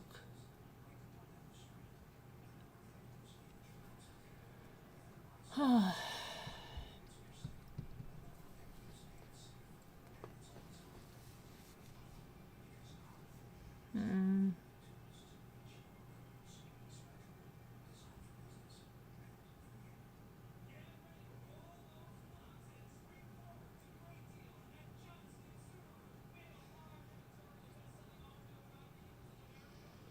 I'm trying to think of something.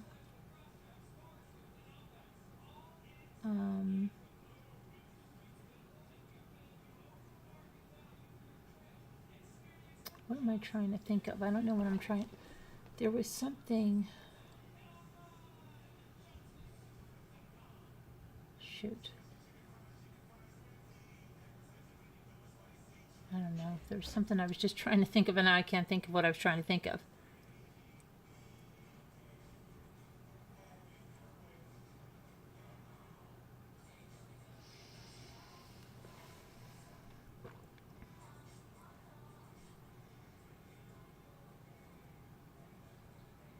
But her mom gives her Ensure on a shake.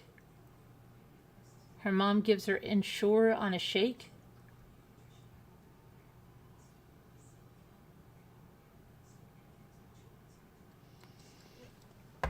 How do you know she drinks it?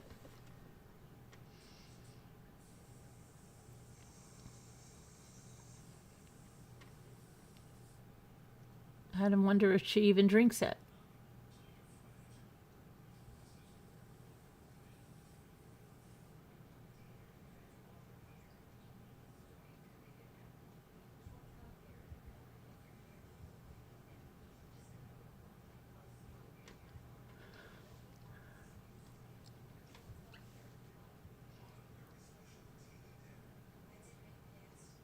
In a shake, not on. I've seen her drink it, but she says she never drinks on the camera. Everybody says she never drinks on camera, Bucky Ann.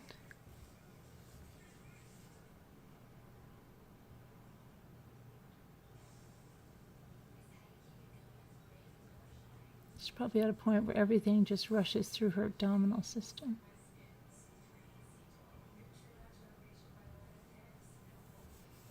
I mean, she has to be taking something or she wouldn't even be alive. But maybe she... How many calories are in an Ensure shake? Maybe that's the only thing she drinks all day or eats.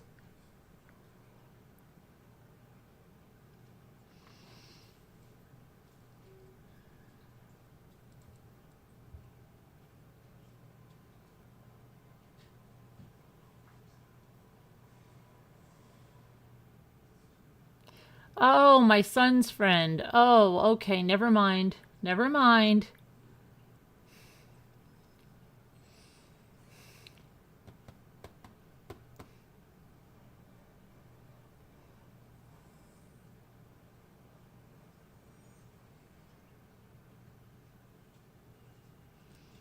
Yeah, I don't know.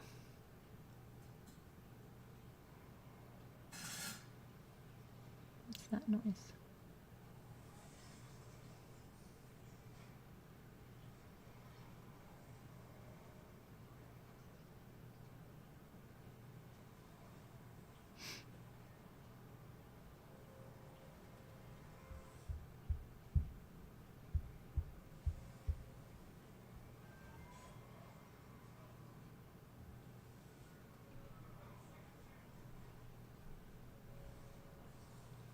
Trying to think of something.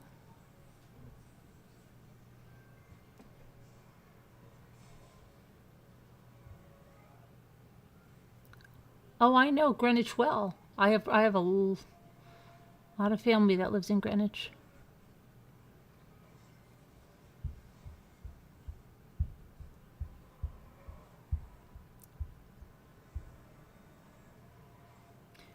But I still don't think that they're together anymore.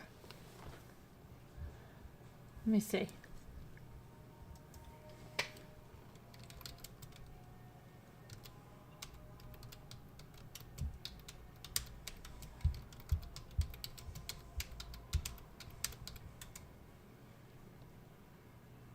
They're not legally divorced. That was in 2020. They said that, but they seem that something's going on. Let me see. I read something recently where they said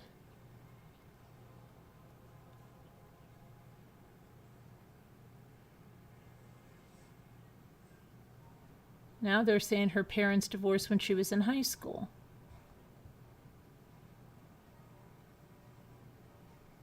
I don't know.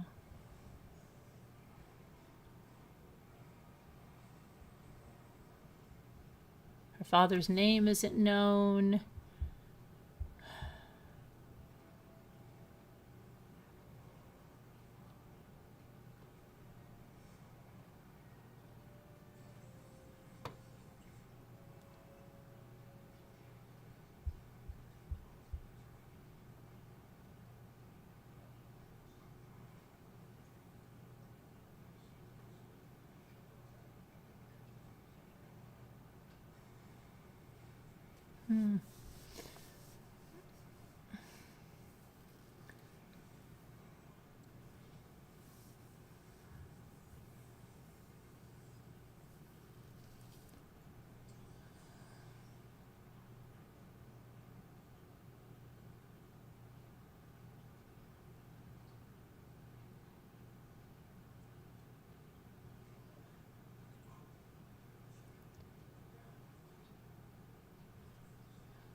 I'm trying to figure this out.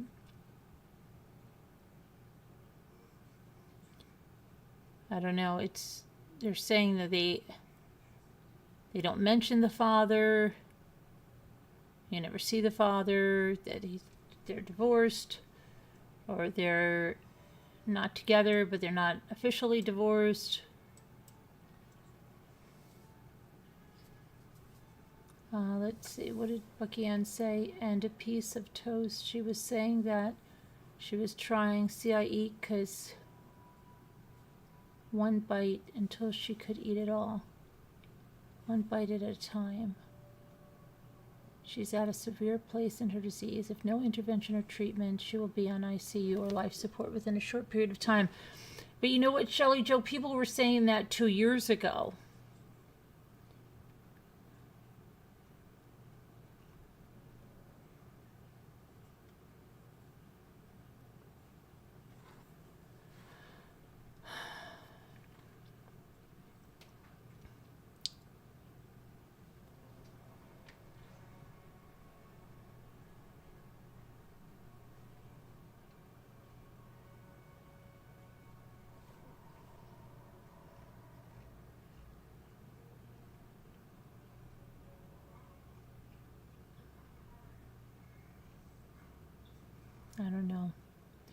I don't know. I just think it's crazy. I don't follow her. She comes up in my feed. I can only stand to look how she's doing. Yeah, I can't stand like just to watch her alone in the room. But then this one with the mother bakes the cake, I thought, well, wow. I wonder how that's going to be, if she's going to taste this cake or anything, right? And neither one of them did, and I know why. 2 years ago, that's a long time. Oh, but she's looked not as bad as this, but bad for a while now. That's what I'm saying. I don't even know how she's able to have the energy to go bowling or anything like that. You know, it's painful. I just went back to her channel last week after a 6-month break because I was terrified she would pass away. Scooter knows about her. How do you know? How do you know, Pudding? How do you know Scooter knows about her?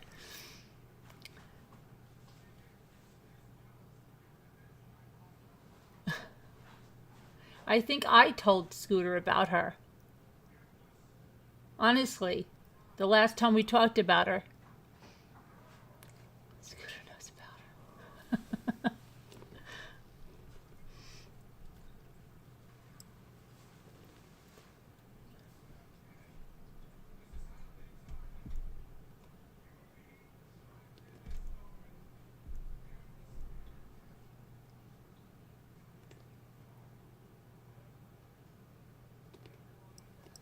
Where is Scooter? Was Scooter even here?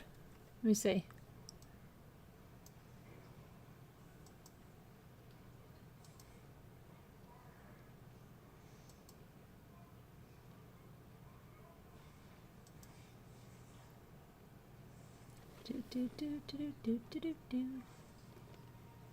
Let me see.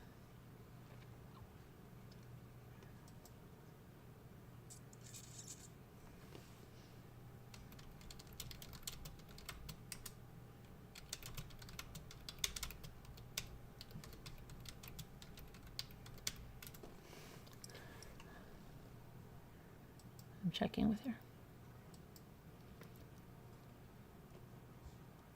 You thought you heard Scoot? No, I think you heard me bring it up before. She might have been on panel.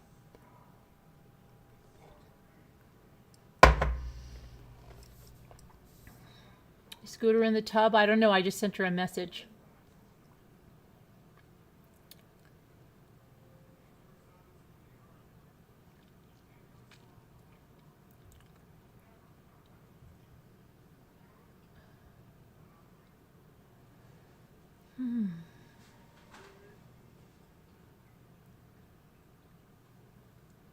Yeah, it's a sad thing.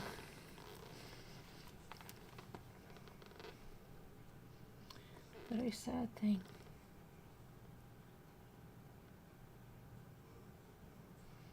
So, I've got a fun situation going on here.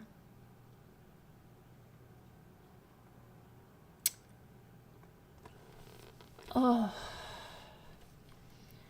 Ethan tested positive for COVID today.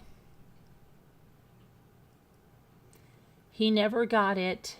The 2 times Luke had it. The 1 time that Luke had it and I had it, he never got it. I think he might have got it really early on before even vaccinations. Way early. The Boone case is moved to July.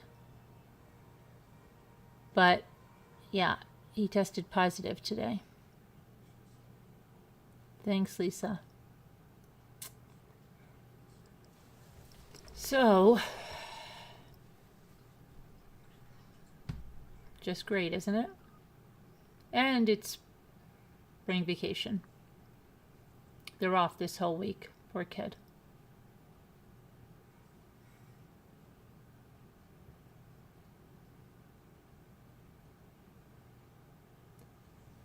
So, but he just asked for something to eat, so we'll see how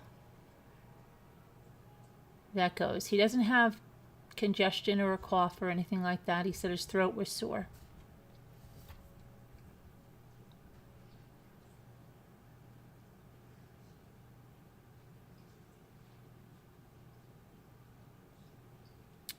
Yep.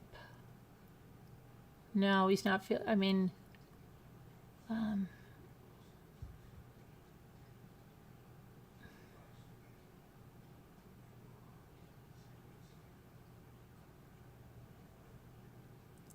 you listen to a hearing about it, they can't find anyone who will testify for her defense.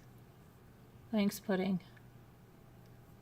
Yeah, I hope it's, I mean, Luke had it 2 times, and the first time we would have never known he had it had the school not called us. With COVID? She has COVID too, Scooter? Did you test her?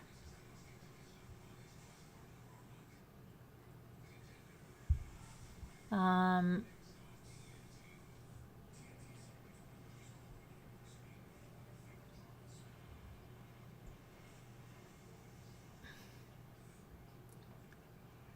but Luke was, like I said,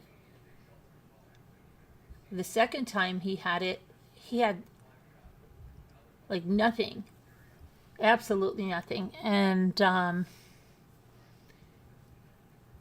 so I'm hoping that Ethan's okay.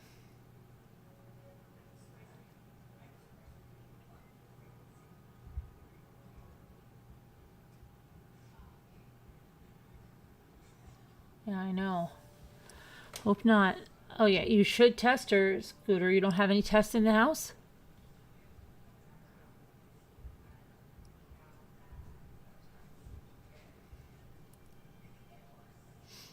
They say it's going around like crazy again, so they're saying people should be wearing masks again and stuff.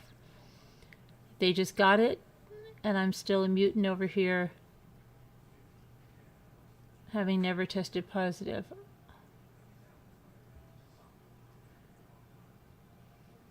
First, no, yeah, I know.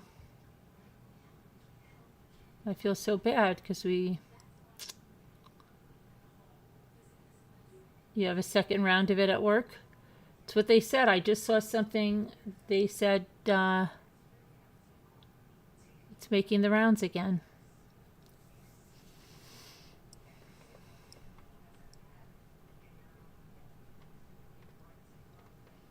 Photos of her past friends tell me all I need to know.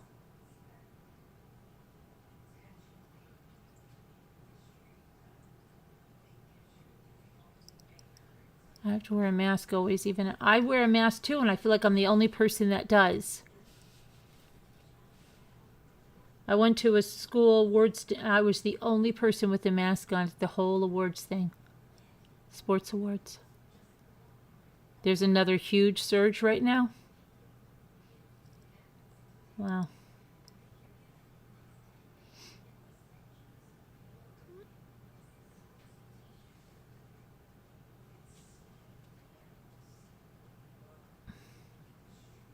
How long has she been sick, Scooter? You should get a test.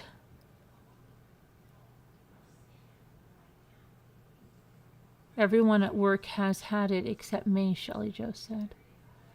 Hi, Carolyn. I'm headed off to work. Thank you for your time. Was wondering when and if you will be talking about... Well, I talk about it at night. In the headlines, I go over what happens in court. People act like it's totally over. I know. There's an outbreak in your area, Christy?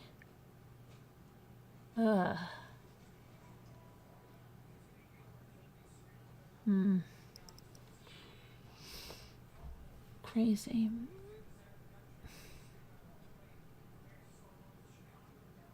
I don't get sick though, so I'm going to keep this up for my lifetime now. Yeah, I already took my vitamins, my big pack of vitamins. I'm going to take my other stuff now. My 2Ds, my Activate. Oh, you better get her tested.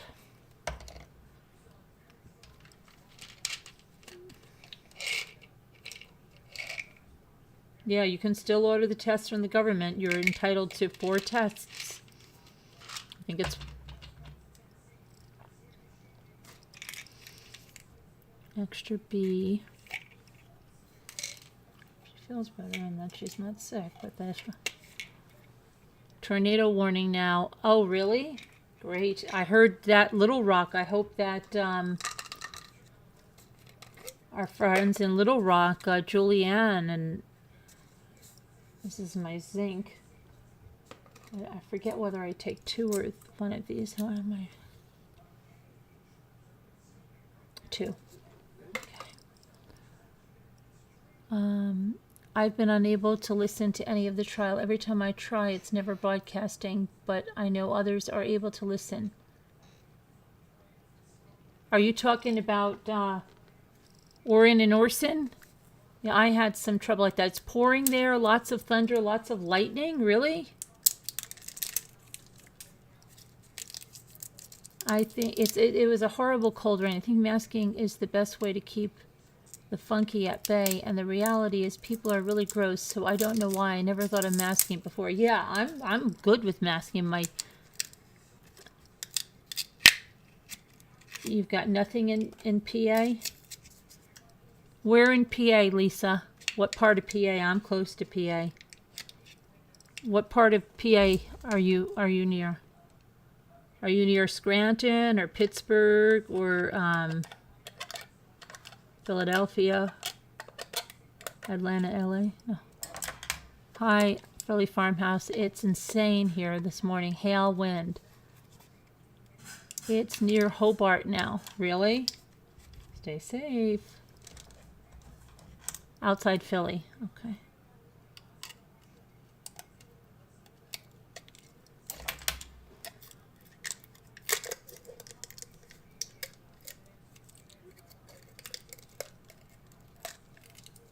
Yeah, I'm going to take a look because I heard it went through Arkansas and yeah, Little Rock.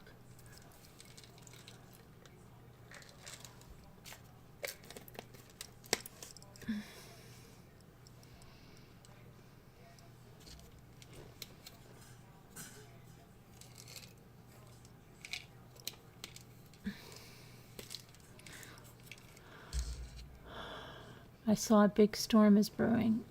Yeah, I know. They were supposed to get rain, I believe.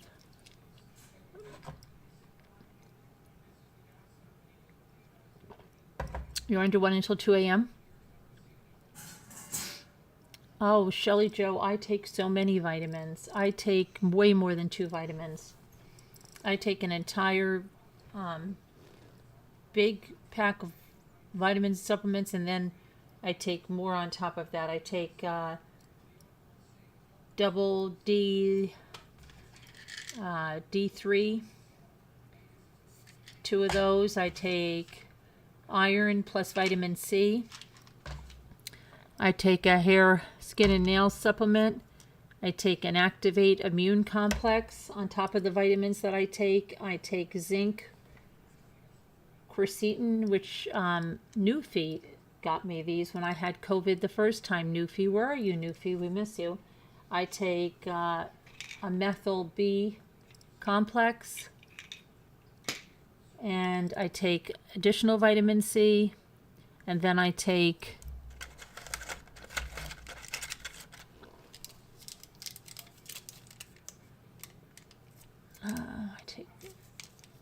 just a whole packet of like there's ones for heart health, and there's the K, what is that? I take an omega, one for my eyes, a C CoQ10, that one, and then this other one, which is, you know, a regular multivitamin, but then a cell-wise one that's just stuff for your blood, another heart health one, another one that it really pumps up your good cholesterol, because my good cholesterol is off the charts. Yeah, I take a lot of vitamins.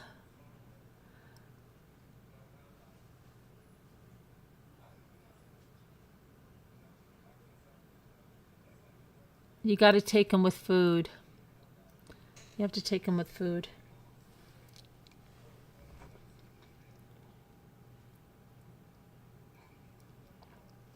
Christina, Carolyn, everyone admitted had to be tested today. Tested for both. Everyone leaving today. Glad I was negative.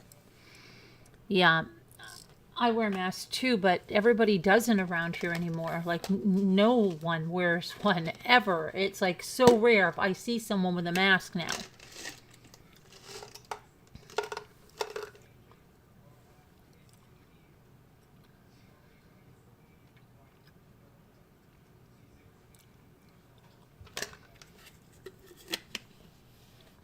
Even with food, you get sick? All right, let me look at the weather.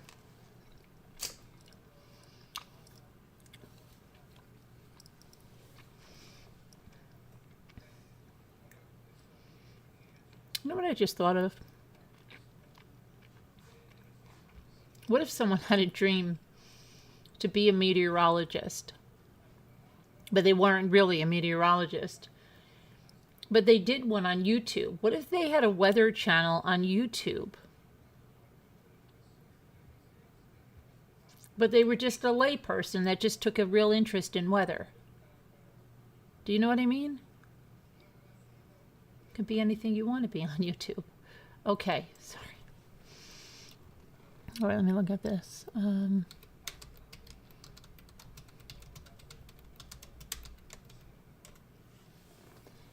Tornado hits Little Rock. Let's see what happens. 1 dead in Arkansas tornado. Little Rock, emergency declared after devastating tornado.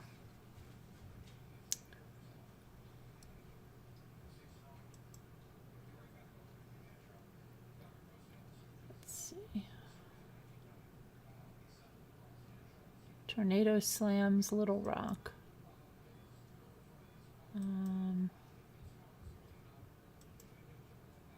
Smashes rooftops and flips vehicles.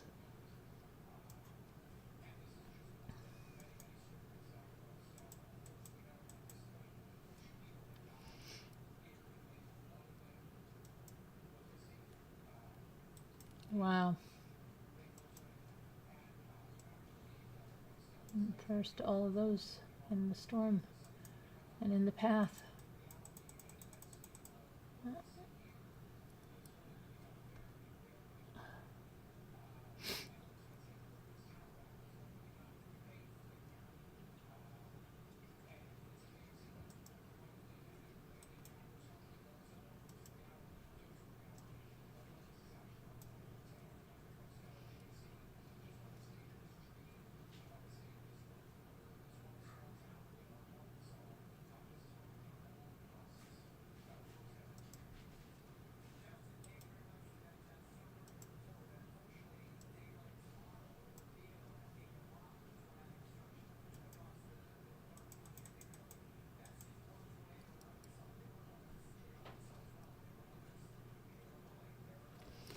So it says, let's see here.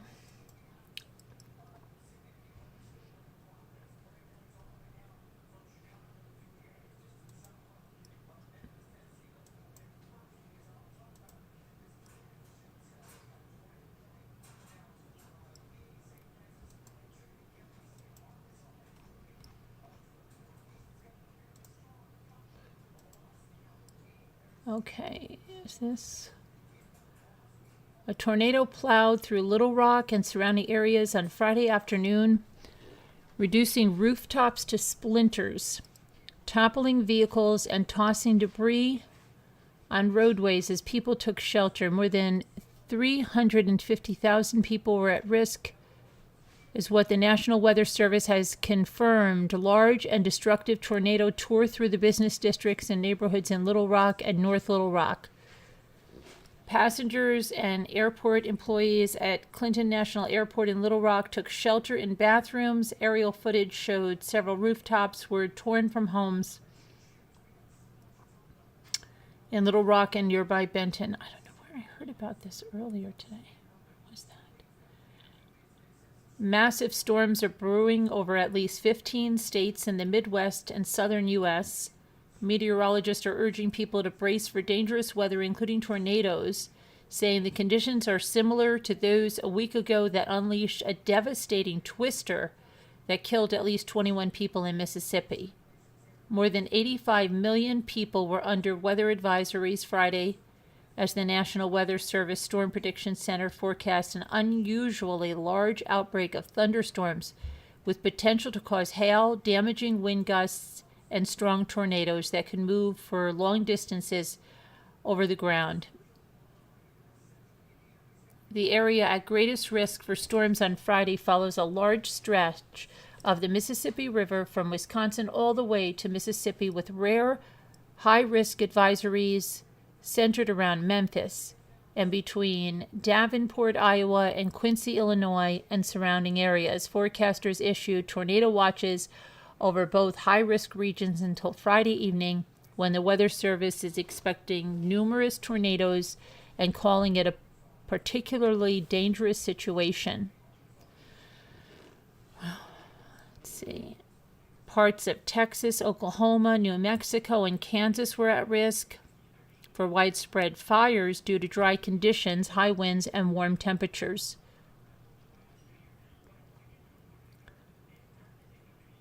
Let's see.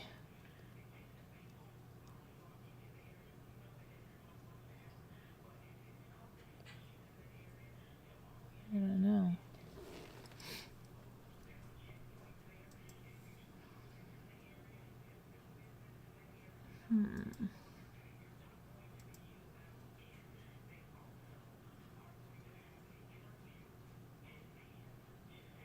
Let's see. It says catastrophic tornado leaves at least one dead in Arkansas. Sanders declares state of emergency.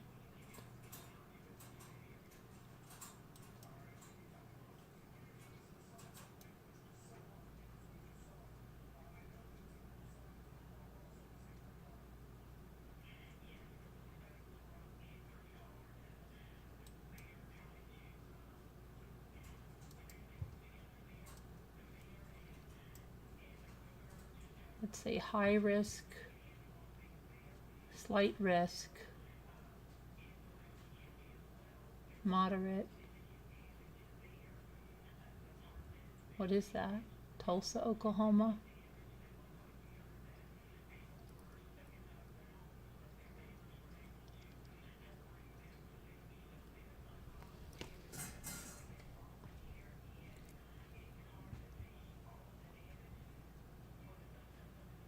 Tulsa, Alabama. What is that?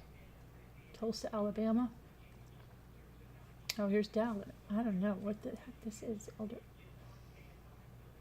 It's a crazy map. Crazy map.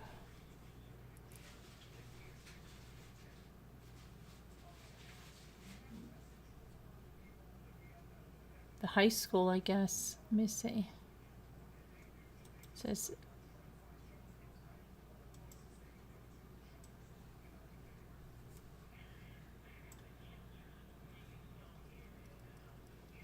that's Wynne High School, or Wynne High School, WYNNE, suffered heavy damage.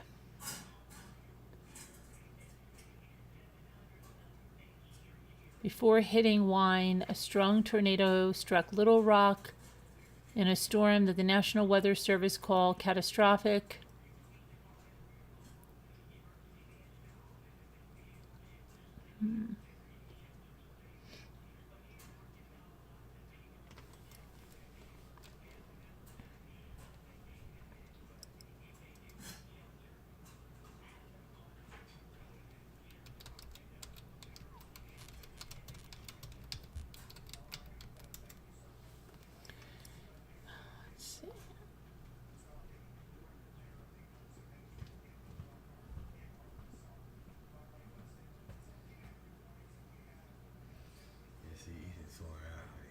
What? Ethan's definitely fooling around because this has been here for like 30 minutes. Oh yeah, so you look up your mode. You noticing those tornadoes? Yeah, I was just watching on the Weather Channel. They're really bad. It's at night, horrible. Let's see. Indiana. Violent tornado. No, I'm just reading something.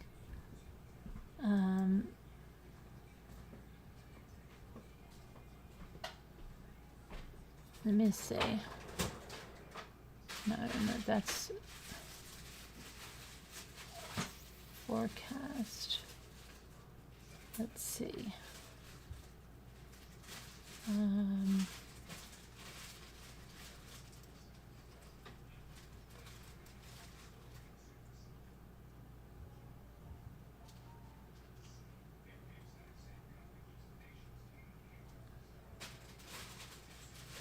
National Weather Service. Let's see what this is.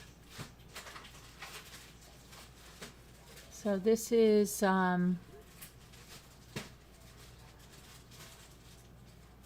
Tornado warning including Linton, Indiana, Sullivan, Indiana, Jasonville, Indiana until 11 p.m. Severe, Delphi, Indiana, Battleground, Indiana, Camden, Indiana. That was till 10:30. Severe thunderstorm warnings. That's for that. Areas of showers and thunderstorms are moving across western central Indiana at this time. That was 25 minutes ago. The line will progress over the area over the next few hours.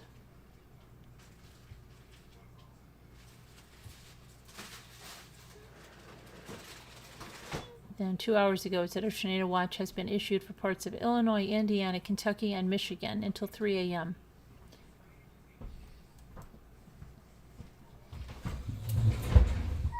How you doing? What are you doing? Clarksville, Evansville, Louisville, Bloomington, Indianapolis, Champaign, Lafayette, Muncie, Warsaw, South Bend, Clarksville. It says this current round of storms is making its way out of our area, but with the next round is approaching a couple of hours from Illinois. Stay aware, have a plan of action for the evening. Rain and thunderstorms continue across the area. We will see an increase in sustained wind speeds and gusts as the evening progresses. That was 4 hours ago.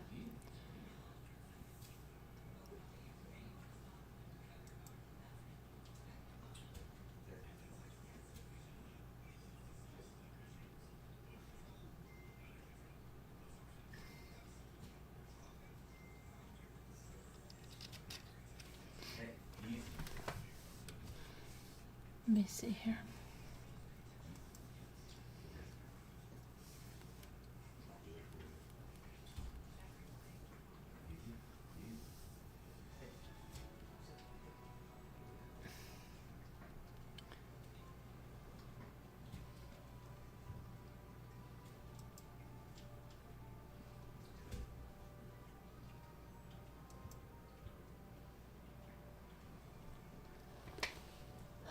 Let's see.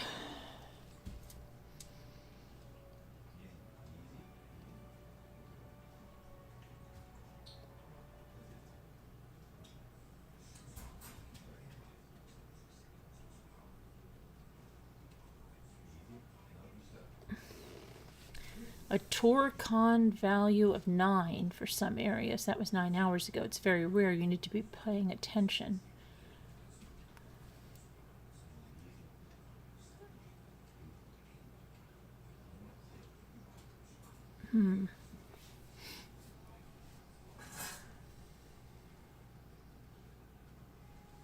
Yeah, Twitter's going to change, you know. If you don't pay for Twitter, they're not even going to promote tweets outside of like your friends. Isn't that crazy? Elon Musk is he wants more money, more money, more money.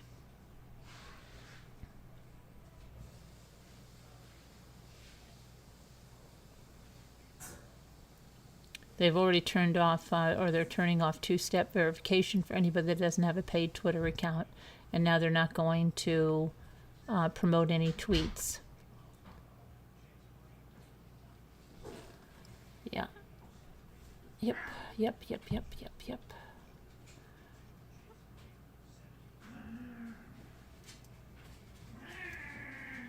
Okay, so, well, stay safe, friends. Hi, Marianne.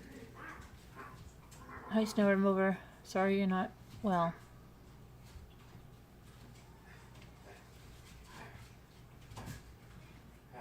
The sign outside the hotel is flying all over. Freaks me. Are you under a tornado watch, Nicole? You're sitting there waiting for...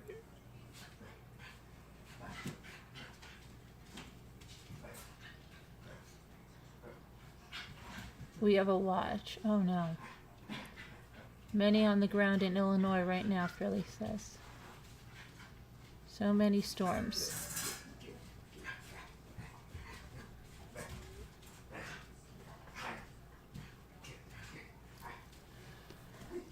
Yeah,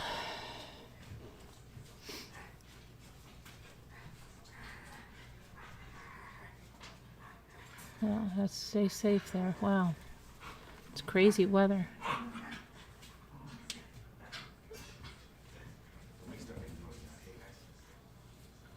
The house is still standing, so we're going to live. What? Is it past?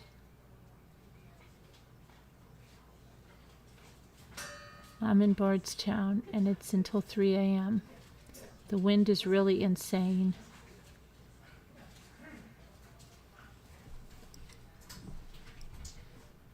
Wow.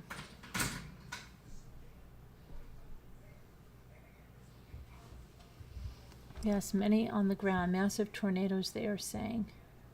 Puppies? Yes, Jemmy's playing with the puppies.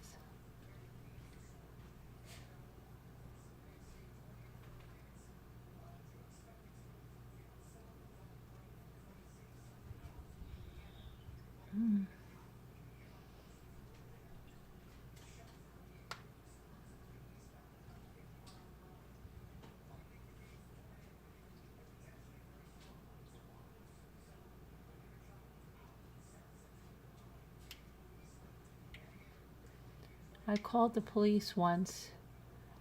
Then we saw a tornado a few minutes later. We saw him heading towards it, and the next day we found out it leveled part of Plainfield. Wow.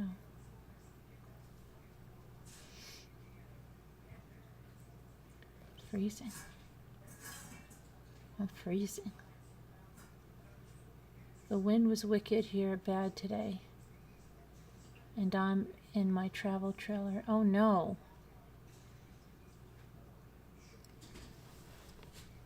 Yikes.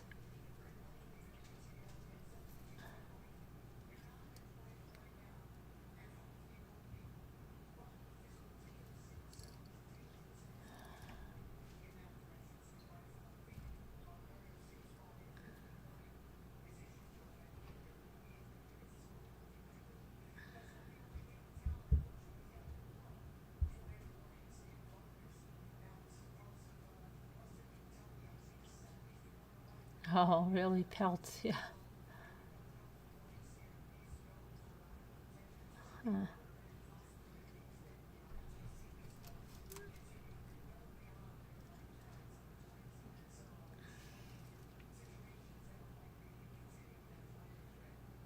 Yeah, happy heavenly birthday to your dad, Nicole.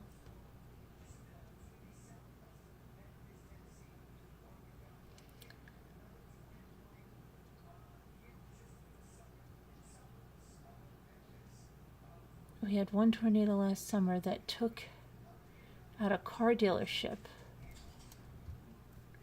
Wow, that's crazy.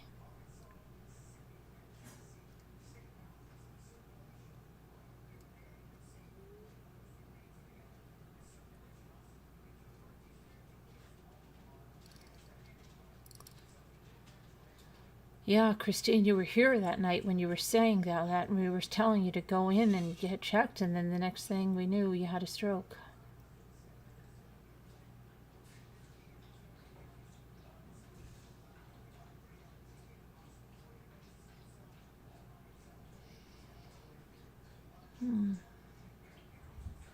Carolyn, we need to do an Instapot and air fryer cook night. Yeah, let's do it. Let's do it. I have an Instant Pot. I have an air fryer, but I never used it. But we use the Instant Pot all the time.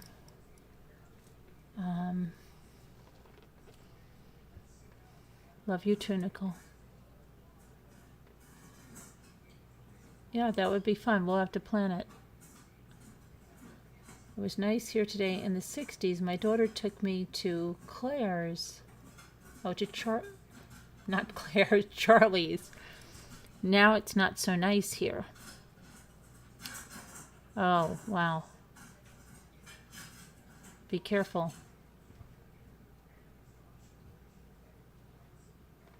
Be careful.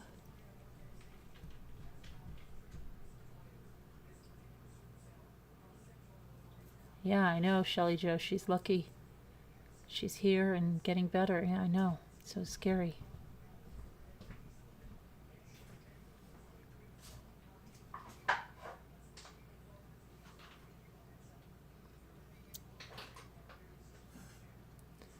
You love your Instant Pot. You can make a stew during the week very quickly. Yeah. The only thing is the problem is you got to add the vegetables later. You can't do it like you would in a slow cooker because the vegetables will be like all mushy.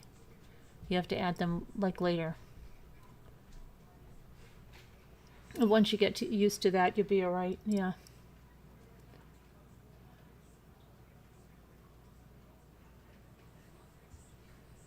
Carolyn, can you read my comment above? I would like your opinion. Sure, let's see.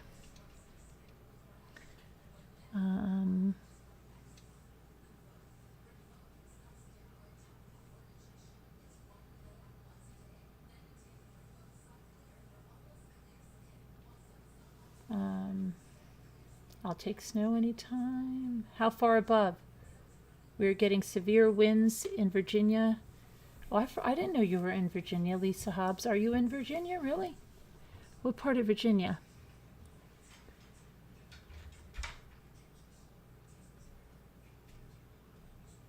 How far up is it, Lisa? I'm pretty far up, and Sharon, if you get a bullet blender, is it above that?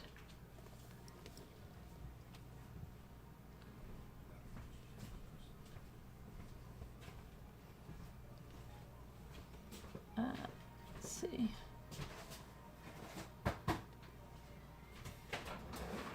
Coming down. Margot.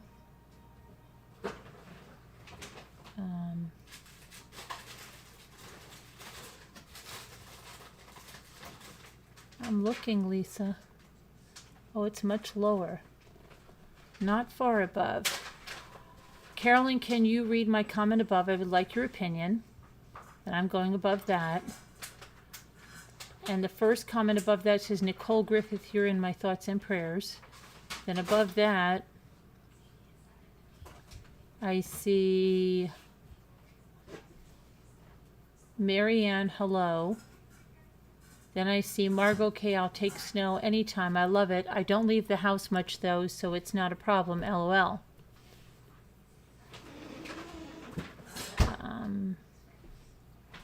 Then I see Snow Remover. I hope you'll feel better. Then I see Nicole Griffith. Be safe, hon. When are you able to travel back home? Sharon, always time for Amazon. LOL. Shelley Jo, I love it. Then I see Sharon, if you get a bullet blender, it's easy. You just make it right in the plastic cup. Ryan is great. So many tornadoes this week. I don't see it for some reason. Right above, asking to look at the comment.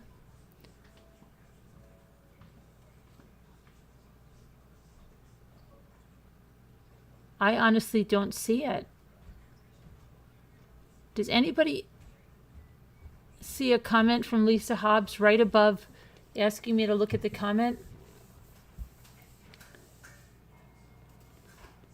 Can you try to type it again? There might be a word that's glitching with YouTube, or it's like, if you want to, you can email it to me. What do you think about the grandmother case? Oh, that one. Why didn't she look for an open door instead of getting in her car? That is a crazy case, isn't that? Oh my gosh. Yeah, that's a horrible case. Did you guys hear about that one? She was a principal at a Florida school, and her and her husband were watching her 16-month-old grandson for her daughter, and we read the whole police report and everything, but there was like conflicting information, but they said that they were both there, and they were like in their 60s, okay, and she was a principal for the school. And it said that the grandfather was like rocking the kid, and the kid fell asleep, and he said that he put the baby, the toddler, like laid him down on the recliner. That's what he was in, a recliner. And then he went to go to Walmart and stuff, and he said his wife was up, sitting up on the couch, up, and then she says that she woke up, that she took some medication or something, and she got up, and the grandfather said he put this like iron dachshund door stopper behind the door or something so that they couldn't open it. And one of them was saying he doesn't know how to open doors, the 16-month-old. Well, what happened was she gets up and she's apparently looking all over for the 16-month-old. And, you know, like, my heart's racing in my chest when I even think about that, because we all know if our kids disappeared at that age for like even a few minutes, we're going crazy. But she's looking for him. And then she gets in her car, and they have like, because they have a 400-foot driveway or something, and she drives down the driveway, and she drives down the road one way, down the road the other way. She comes back in the driveway. As she's pulling in the driveway, they have like this little pond, this duck pond, and she sees something white in it, but she doesn't even think it's him. But she then pulls the car over to the pond, and it's him. She says she pulls him out. She starts doing CPR, but she doesn't call 911. She had called her husband. I forget what point she called her husband, but he was on his way back from Walmart. He came back. He takes over CPR and tells her to go inside and change her clothes because she's in pajamas, which at the time you would be like, who the hell cares, right? If you're in pajamas, you're going to sit there and help with the CPR or call 911 or say you care less about go changing your freaking clothes, right? So that was really odd. And then he says she was up. She says she fell asleep. Then, and when getting the baby for the first time, she leaves him in the car. Yeah. And then, right, leaves her. Her daughter at this time, the mother of this child, is pregnant with her second child. And she's in such a panic. I'm not sure who called her, but she gets in a head-on collision going to the mother's house because she's seeing about a helicopter landing in the yard, airlifting this child with a faint pulse. And she's freaking out, obviously. She gets there. Then the baby ends up passing away. She has the other baby, and she says, you know, I want to be able to trust my mother again. I want her to have a life with my kids. So when she has this next baby, this baby is 11 months, and she never leaves the baby with the mother. But then she lets her mother watch the baby once supervised, right? And no red flags. And then she says she was going to go get her hair done. And somehow the mother must have went somewhere with that baby in the car in Florida. And she left the baby in the driveway with the windows rolled up. And then something made her think about the baby. And her husband and her ran out there. And the baby was gone.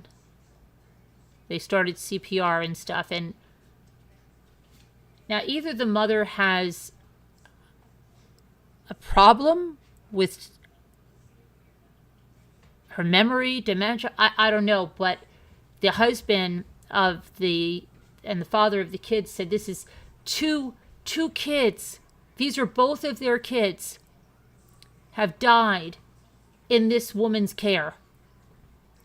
2 babies of theirs, one at 16 months and one at 11 months old, have died. And now I think they're going to press criminal charges on the mother or something. It's horrendous. Yeah. Horrendous.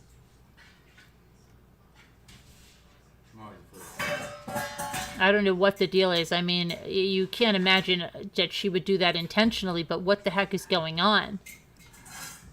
Why would she, hello, Sassy Darcy. I don't know. 2 babies.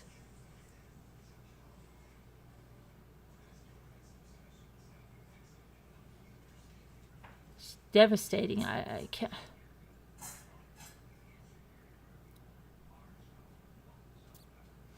I don't know. What the heck is the deal? The first one, okay, you can see if she took some medication and she fell asleep and he wandered out there, it's horrific. But you could say, well, it's a tragic accident. But then when you read the report, there's things in the report that are just really weird, like how the husband's telling her to go change her clothes, and then when they get there, he says, my wife's inside changing. There's a horrific case, Sassy, out of Florida, and the woman's not old. The woman is only like 65, I think. You would think she'd be extra careful being trusted again. Yet, why would she leave the child? Like, why would she have even gone out in the car with the child?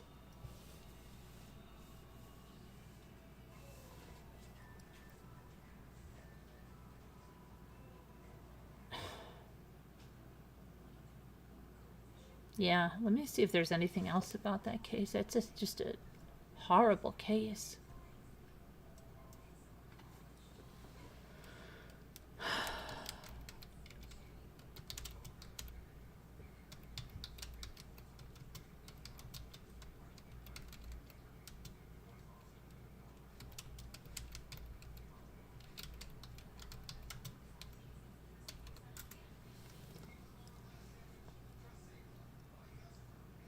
Less than a year apart. Yeah.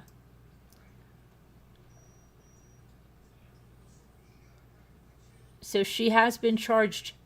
She's been charged with aggravated manslaughter for the hot car death.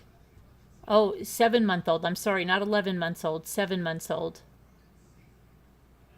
7-month-old granddaughter. Less than a year after her toddler grandchild drowned in a pond while she napped. Tracy Nick, 65, was babysitting her granddaughter, Uriel, on November 1st when the infant was found dead in the back seat of her SUV. The 2019 Lexus was parked with all its windows closed outside Nick's home in the small town of Wauchula when the temperature soared into the 90s on that fall day. Inside the house, Nick's, a former school principal, talked to her dog and practiced the piano. I wonder how long that child was in the car. When interviewed by the police, the grandmother said she had just forgotten about her granddaughter after returning home from lunch with friends.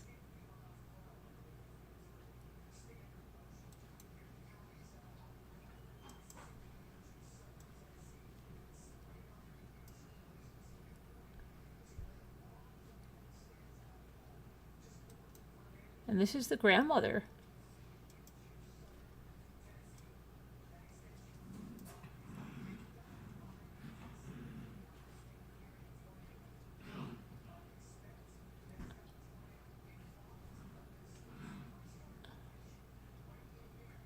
It was not until one of Nick's other grandchildren arrived that she said it came across her head that baby Uriel had been in the SUV all afternoon.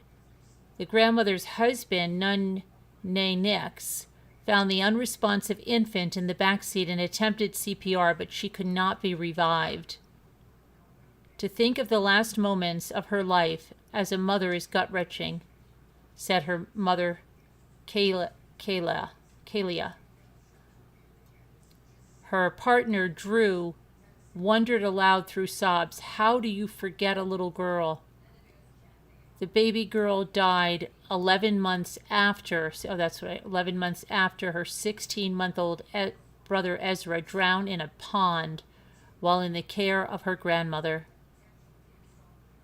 3 days before Christmas in 2021.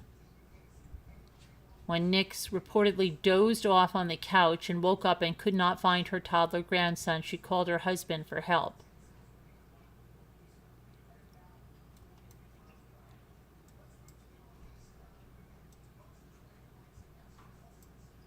It's her daughter. She looks like someone I know. She entrusted the infant to her mother's care last November because she wanted to give her mom a second chance. Ezra was later discovered lying unresponsive in a couple of feet of water outside of his grandmother's home. After getting a call about her son, Kayla sped to her mother's home and got in a head-on collision while 6 months pregnant with Uriel. All of my airbags went off. I don't remember how I got out, but I got out and I started running to my parents' house. I didn't have shoes. I'm just running. That was my desperation to get to my son.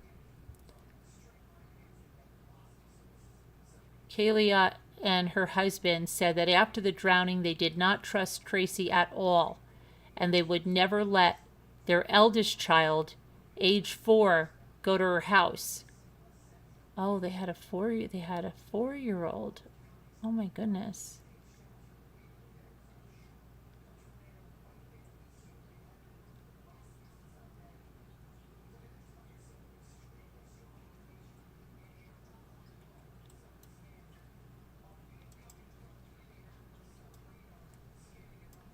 I'm surprised she didn't. Where maybe the 4-year-old was in pre-K or something. But there she is, already pregnant. So he's a little guy. We were anxious, but I love my mother, and I'm a daughter that wanted my mother in her life in some capacity. In that moment, I thought that I could believe in second chances. The mom of 3 added that when she learned about her son's death and that it was ruled accidental, she was relieved. Some sliver said, okay, good. I get to keep this mom, this grandmother, this person. That's a weird thought, right? That's a weird thought. If you're the daughter and your child drowns there and you say, oh good, when I found out it was accidental, would she think that her mother would be capable of intentionally drowning her child? That's a scarier thought.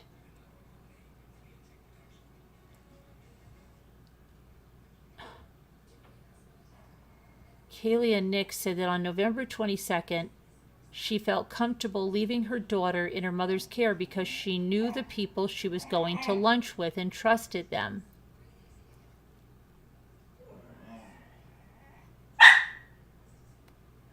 Within a few hours, an officer from the Hardy County Sheriff's Office showed up at her home to tell her that her baby was dead. And I said, I'm sorry, what? I know Ezra's dead. Why are you here? Like, what is this? And they said, no, Kayla, your baby is dead. Tracy and Nix's lawyer, William Fletcher, described Uriel's hot car death as obviously an accident and said the grandmother was totally devastated by the deaths of her 2 grandchildren.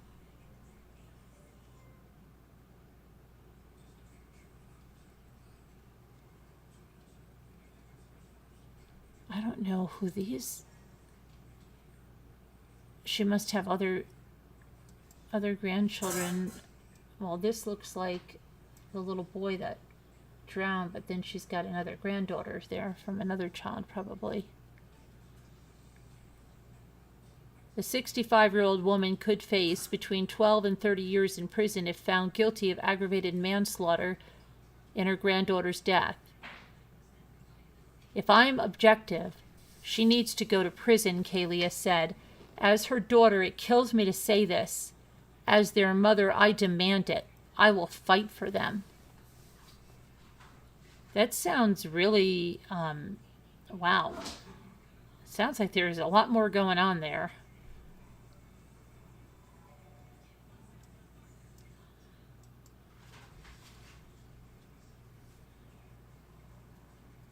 Huh.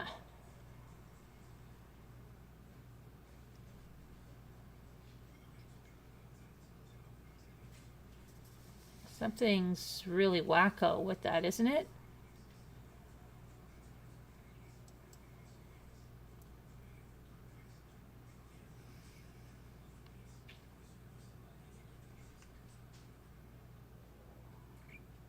Yeah, there's something. Something's really weird. Very weird.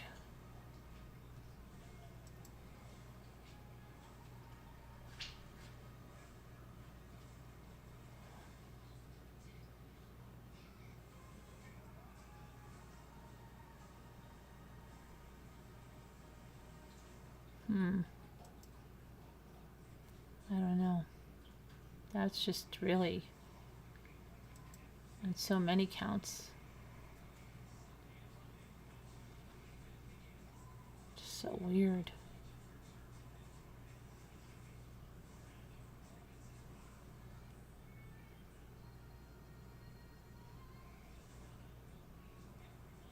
I mean, who would say, when it was ruled accidental? I mean, what would you really think your mother intentionally drowned your child? What?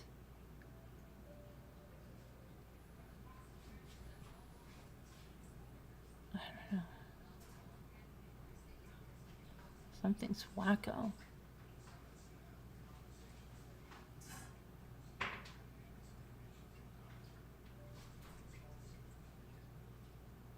Let me see what the comments are. Someone said, when my children were little, I wouldn't let my husband babysit them because one time he fell asleep and my toddler wandered outside. That was it. I took our children with me or dropped them off to someone I trust. The grandmother might not be evil, but had no business in charge of young children. Someone said, yep, good for you. When mine was about 15 months, she and my husband, her dad, were outside waiting for me. He got distracted somehow, and she tripped on the steps and cut her nose. I was furious, and that was the last time I left them alone. Kind of stupid and fatal to let Grandma get a second chance when she's proven incompetent. Someone said she walked in after lunch and didn't notice the little girl's gear, toys, pack-and-play bottles, sippy cups. Nothing jogged her memory. Did she drink at lunch? Someone said, not did. How much?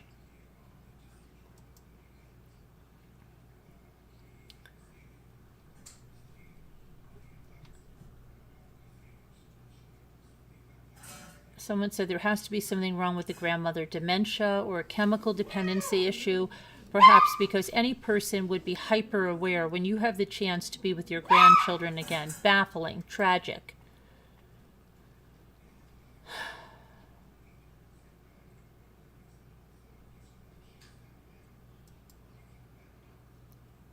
Horrific but bizarre. Accidents do happen. That's why we call them accidents. But twice, the grandmother is not okay.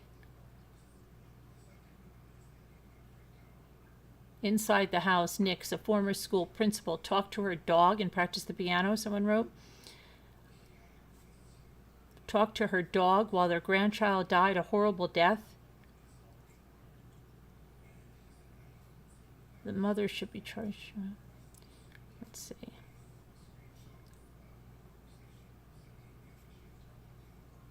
Second chance with your priceless possession after she had already proven her unworthiness. The same lack of reasoning. Okay. How much did she drink at lunch, or does she just forget their precious grandchild that they had taken to lunch with them in their Lexus, especially after one has already allowed a grandchild to drown while in their care? Unbelievable. Someone said not to excuse the grandmother, but maybe she is starting to suffer from dementia. It seems way off to me that you would have a toddler and sit down on a couch and relax without the child being in a playpen or a secure area. When does a toddler even sit still? You have to the grandfather rock the kid to sleep.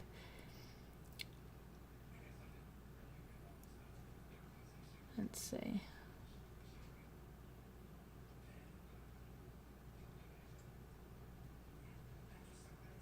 The grandmother must have a physical problem that is undetected. She forgot a child was in the car and she napped while taking care of a toddler. I can't think of any other reason except dementia. that would affect this woman this way.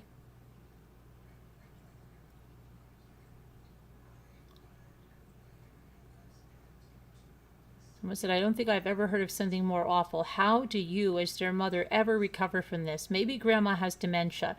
No one can be that absent-minded who isn't ill, can they? Once in an accident, perhaps, but to know your history and then actually forget the kid is otherworldly. I mean, for everyone's sake, I hope they can find something to make sense of this, she said. And someone said,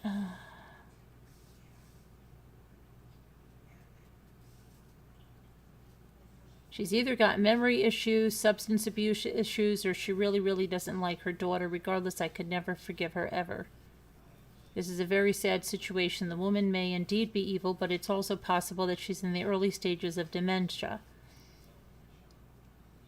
I think the grandmother may have early onset dementia. Early stages are hard to pinpoint, but I wouldn't be surprised in a few years that they realize she's completely losing it. It doesn't sound like she did either on purpose, but I don't think the mom should have left the baby in grandma's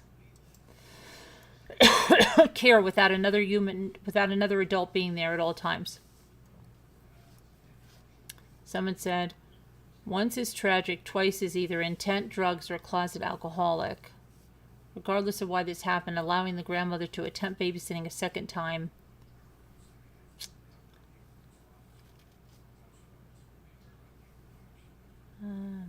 How do you let a woman who was supposed to be watching a child who drowned watch another child? Sounds like a premeditated murder.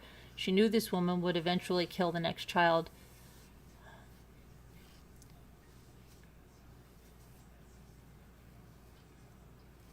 Someone said, when my boy was 3 years old, we were both napping. He woke up and opened the locked door and walked around the block and was picked up by a cop car. Just an anecdote. I cannot judge one way or another. One accidental death of one's child would have been enough for most folks, but no.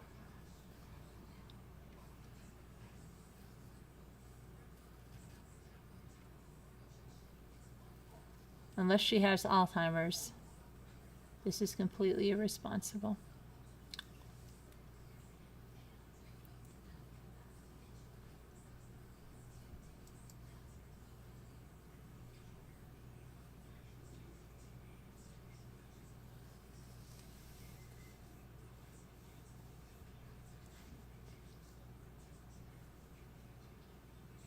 Someone said, oh my, this is unbelievable. A touch of dementia maybe. Most, if not all, recent vintage vehicles have a child setting where the bells go off if it detects that the back door has been opened prior to turning off the car. It reminds you to check the back seat.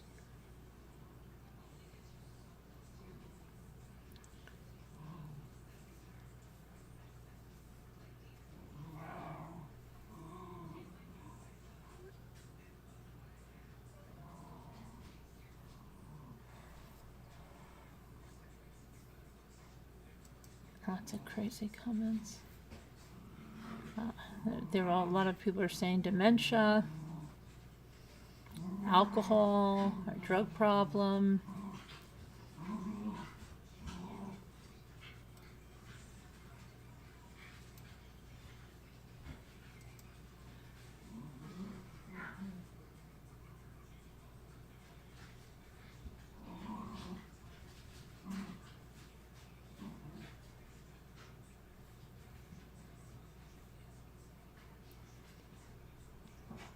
It said she's a serial killer.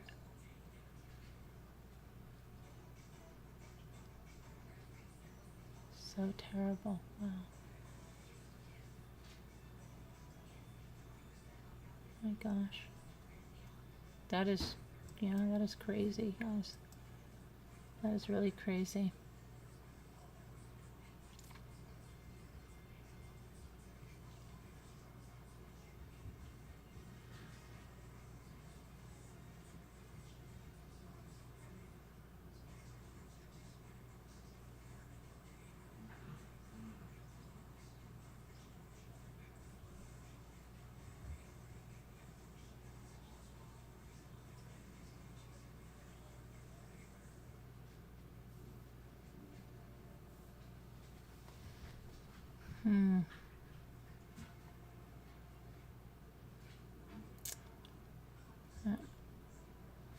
Very, very weird. Devastating.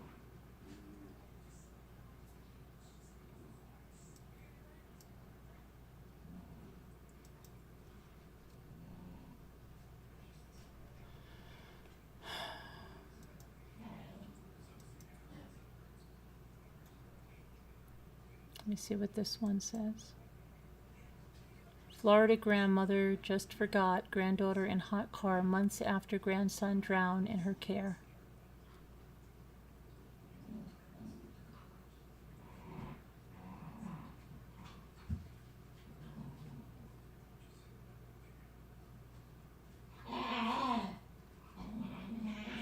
Nix was never charged in connection with the death of Ezra, saying there was insufficient evidence to establish culpable negligence.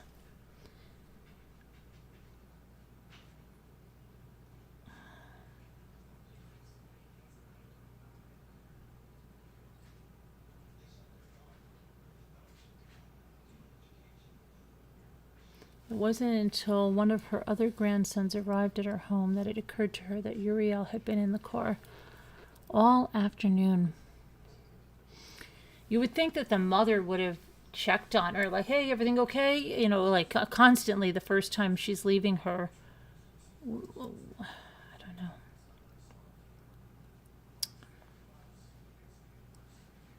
And why was the mother home instead of getting her hair done and picking up her child? Like, did she get her hair done and then go home? Like, wouldn't you have made it like a short, not an extended? I don't know.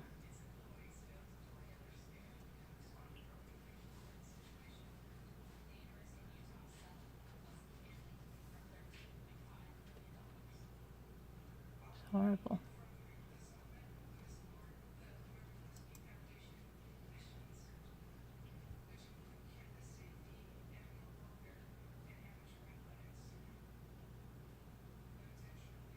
I wonder where the grandfather is. How come you don't see him at all?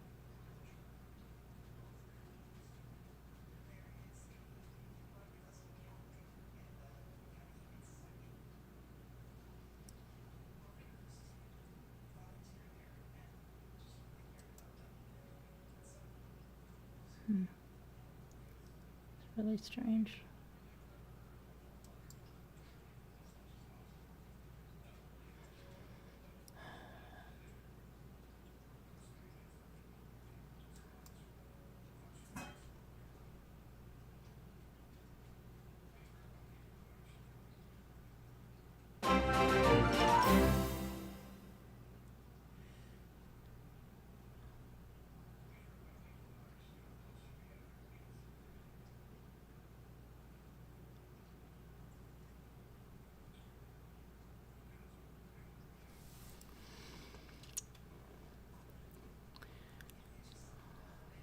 Trying to see if there's anything else.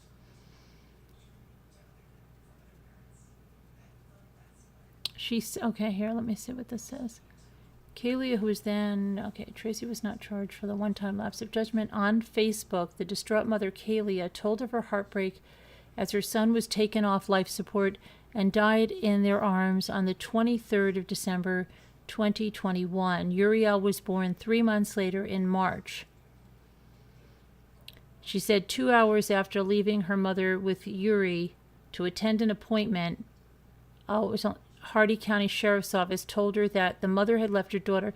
Okay, so 2 hours after, it was 2 hours after she left her mother, and her mother was going to lunch. So how long did lunch take? So how long was the child in the car? Did she leave the child in the car the whole lunch? I wonder.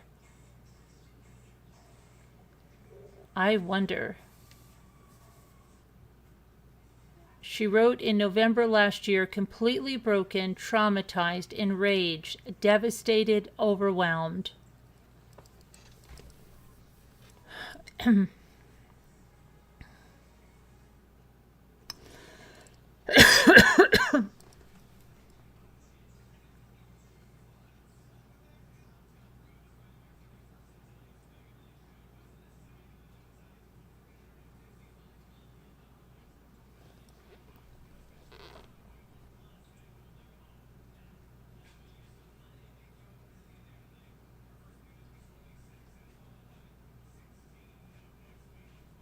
I don't know. That's so much. I don't understand where the heck she was going with the child. And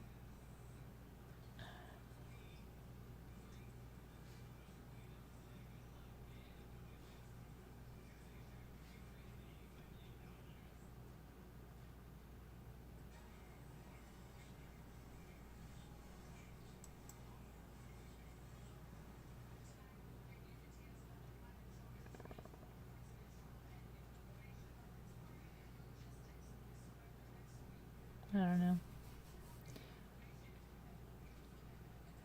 Crazy. That's really a devastating case. But anyway, I think I'm going to end this live, and I'll be back probably within an hour to do the true crime. Oh, we got a new member. Let's see who that is. Christine Ferrari, welcome to Deputy Rambler. Hey, thank you, Christine, for becoming a Deputy Rambler. Tornado warnings at Graceland. Hi, Pamela.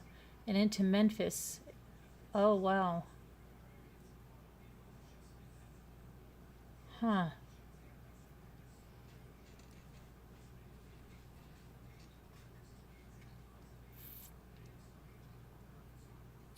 That's really sad. No one in my family cares about me? What, Jeannie? What are you talking about?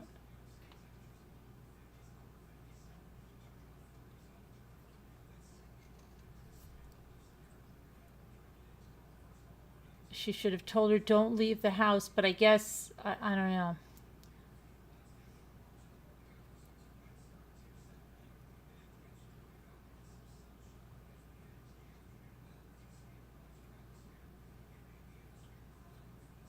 I hope we get to find out more about this, like what is going on with the grandmother. Well, I'm sure they will if they bring this to court. Shelley Jo, Jeannie says, you have this family, and we all care about you. Yes, Jeannie, we all care about and love you. Are you okay, Jeannie?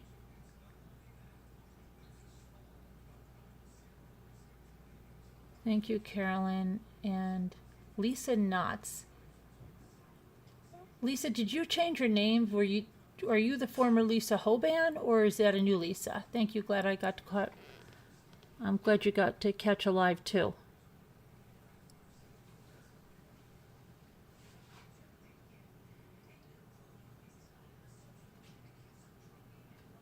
We love you too. What's up, Jeannie?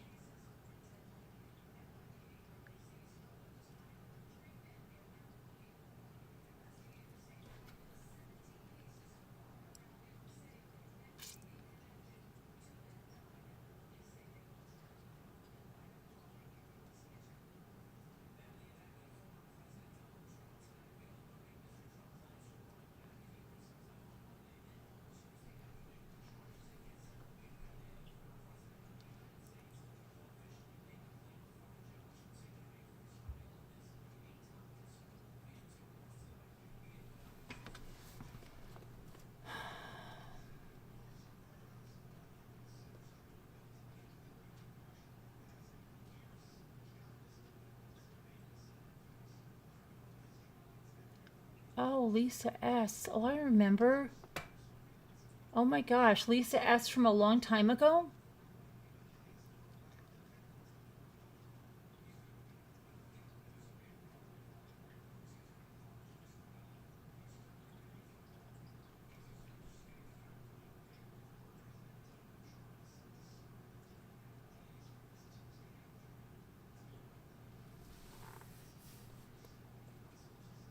Remember the Lisa that used to always say, Carolyn, can you say goodnight, Granny?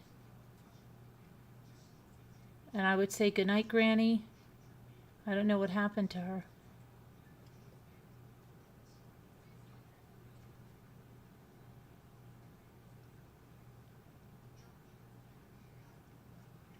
And there was somebody else recently I was thinking about. Long story, but my daughter changed it. But I thought you used to have a green... Did you used to have a green icon? It was Lisa S. I thought it was green.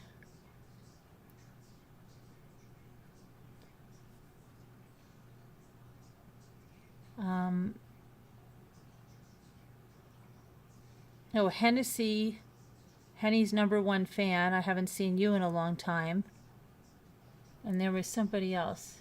Oh, that's not you, Lisa S? Oh, okay, never mind.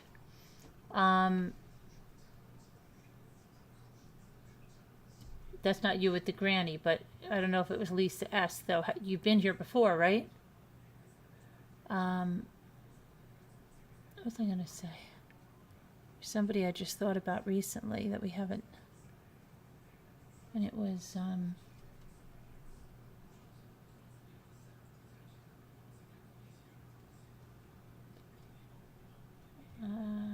Susan DeFio. I know. I've seen her. But there was somebody else. Recent. I just said, oh my gosh.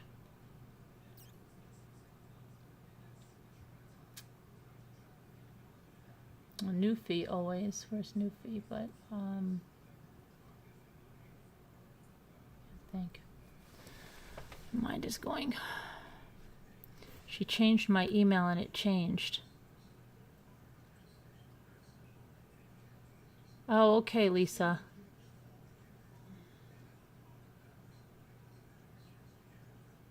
Good to have you back.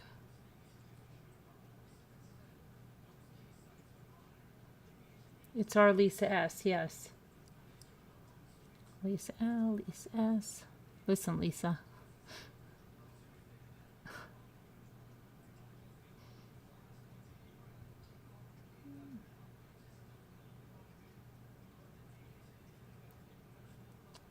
But anyway, yeah, I'm going to get off here for a little while, and I'll be back later on.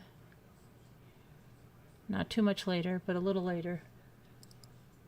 And see you guys hopefully then. Let's see, okay? Oh, it's pouring again? All right. See you guys later. Thanks for coming in. God bless. Prayers for all that need them. Goodbye.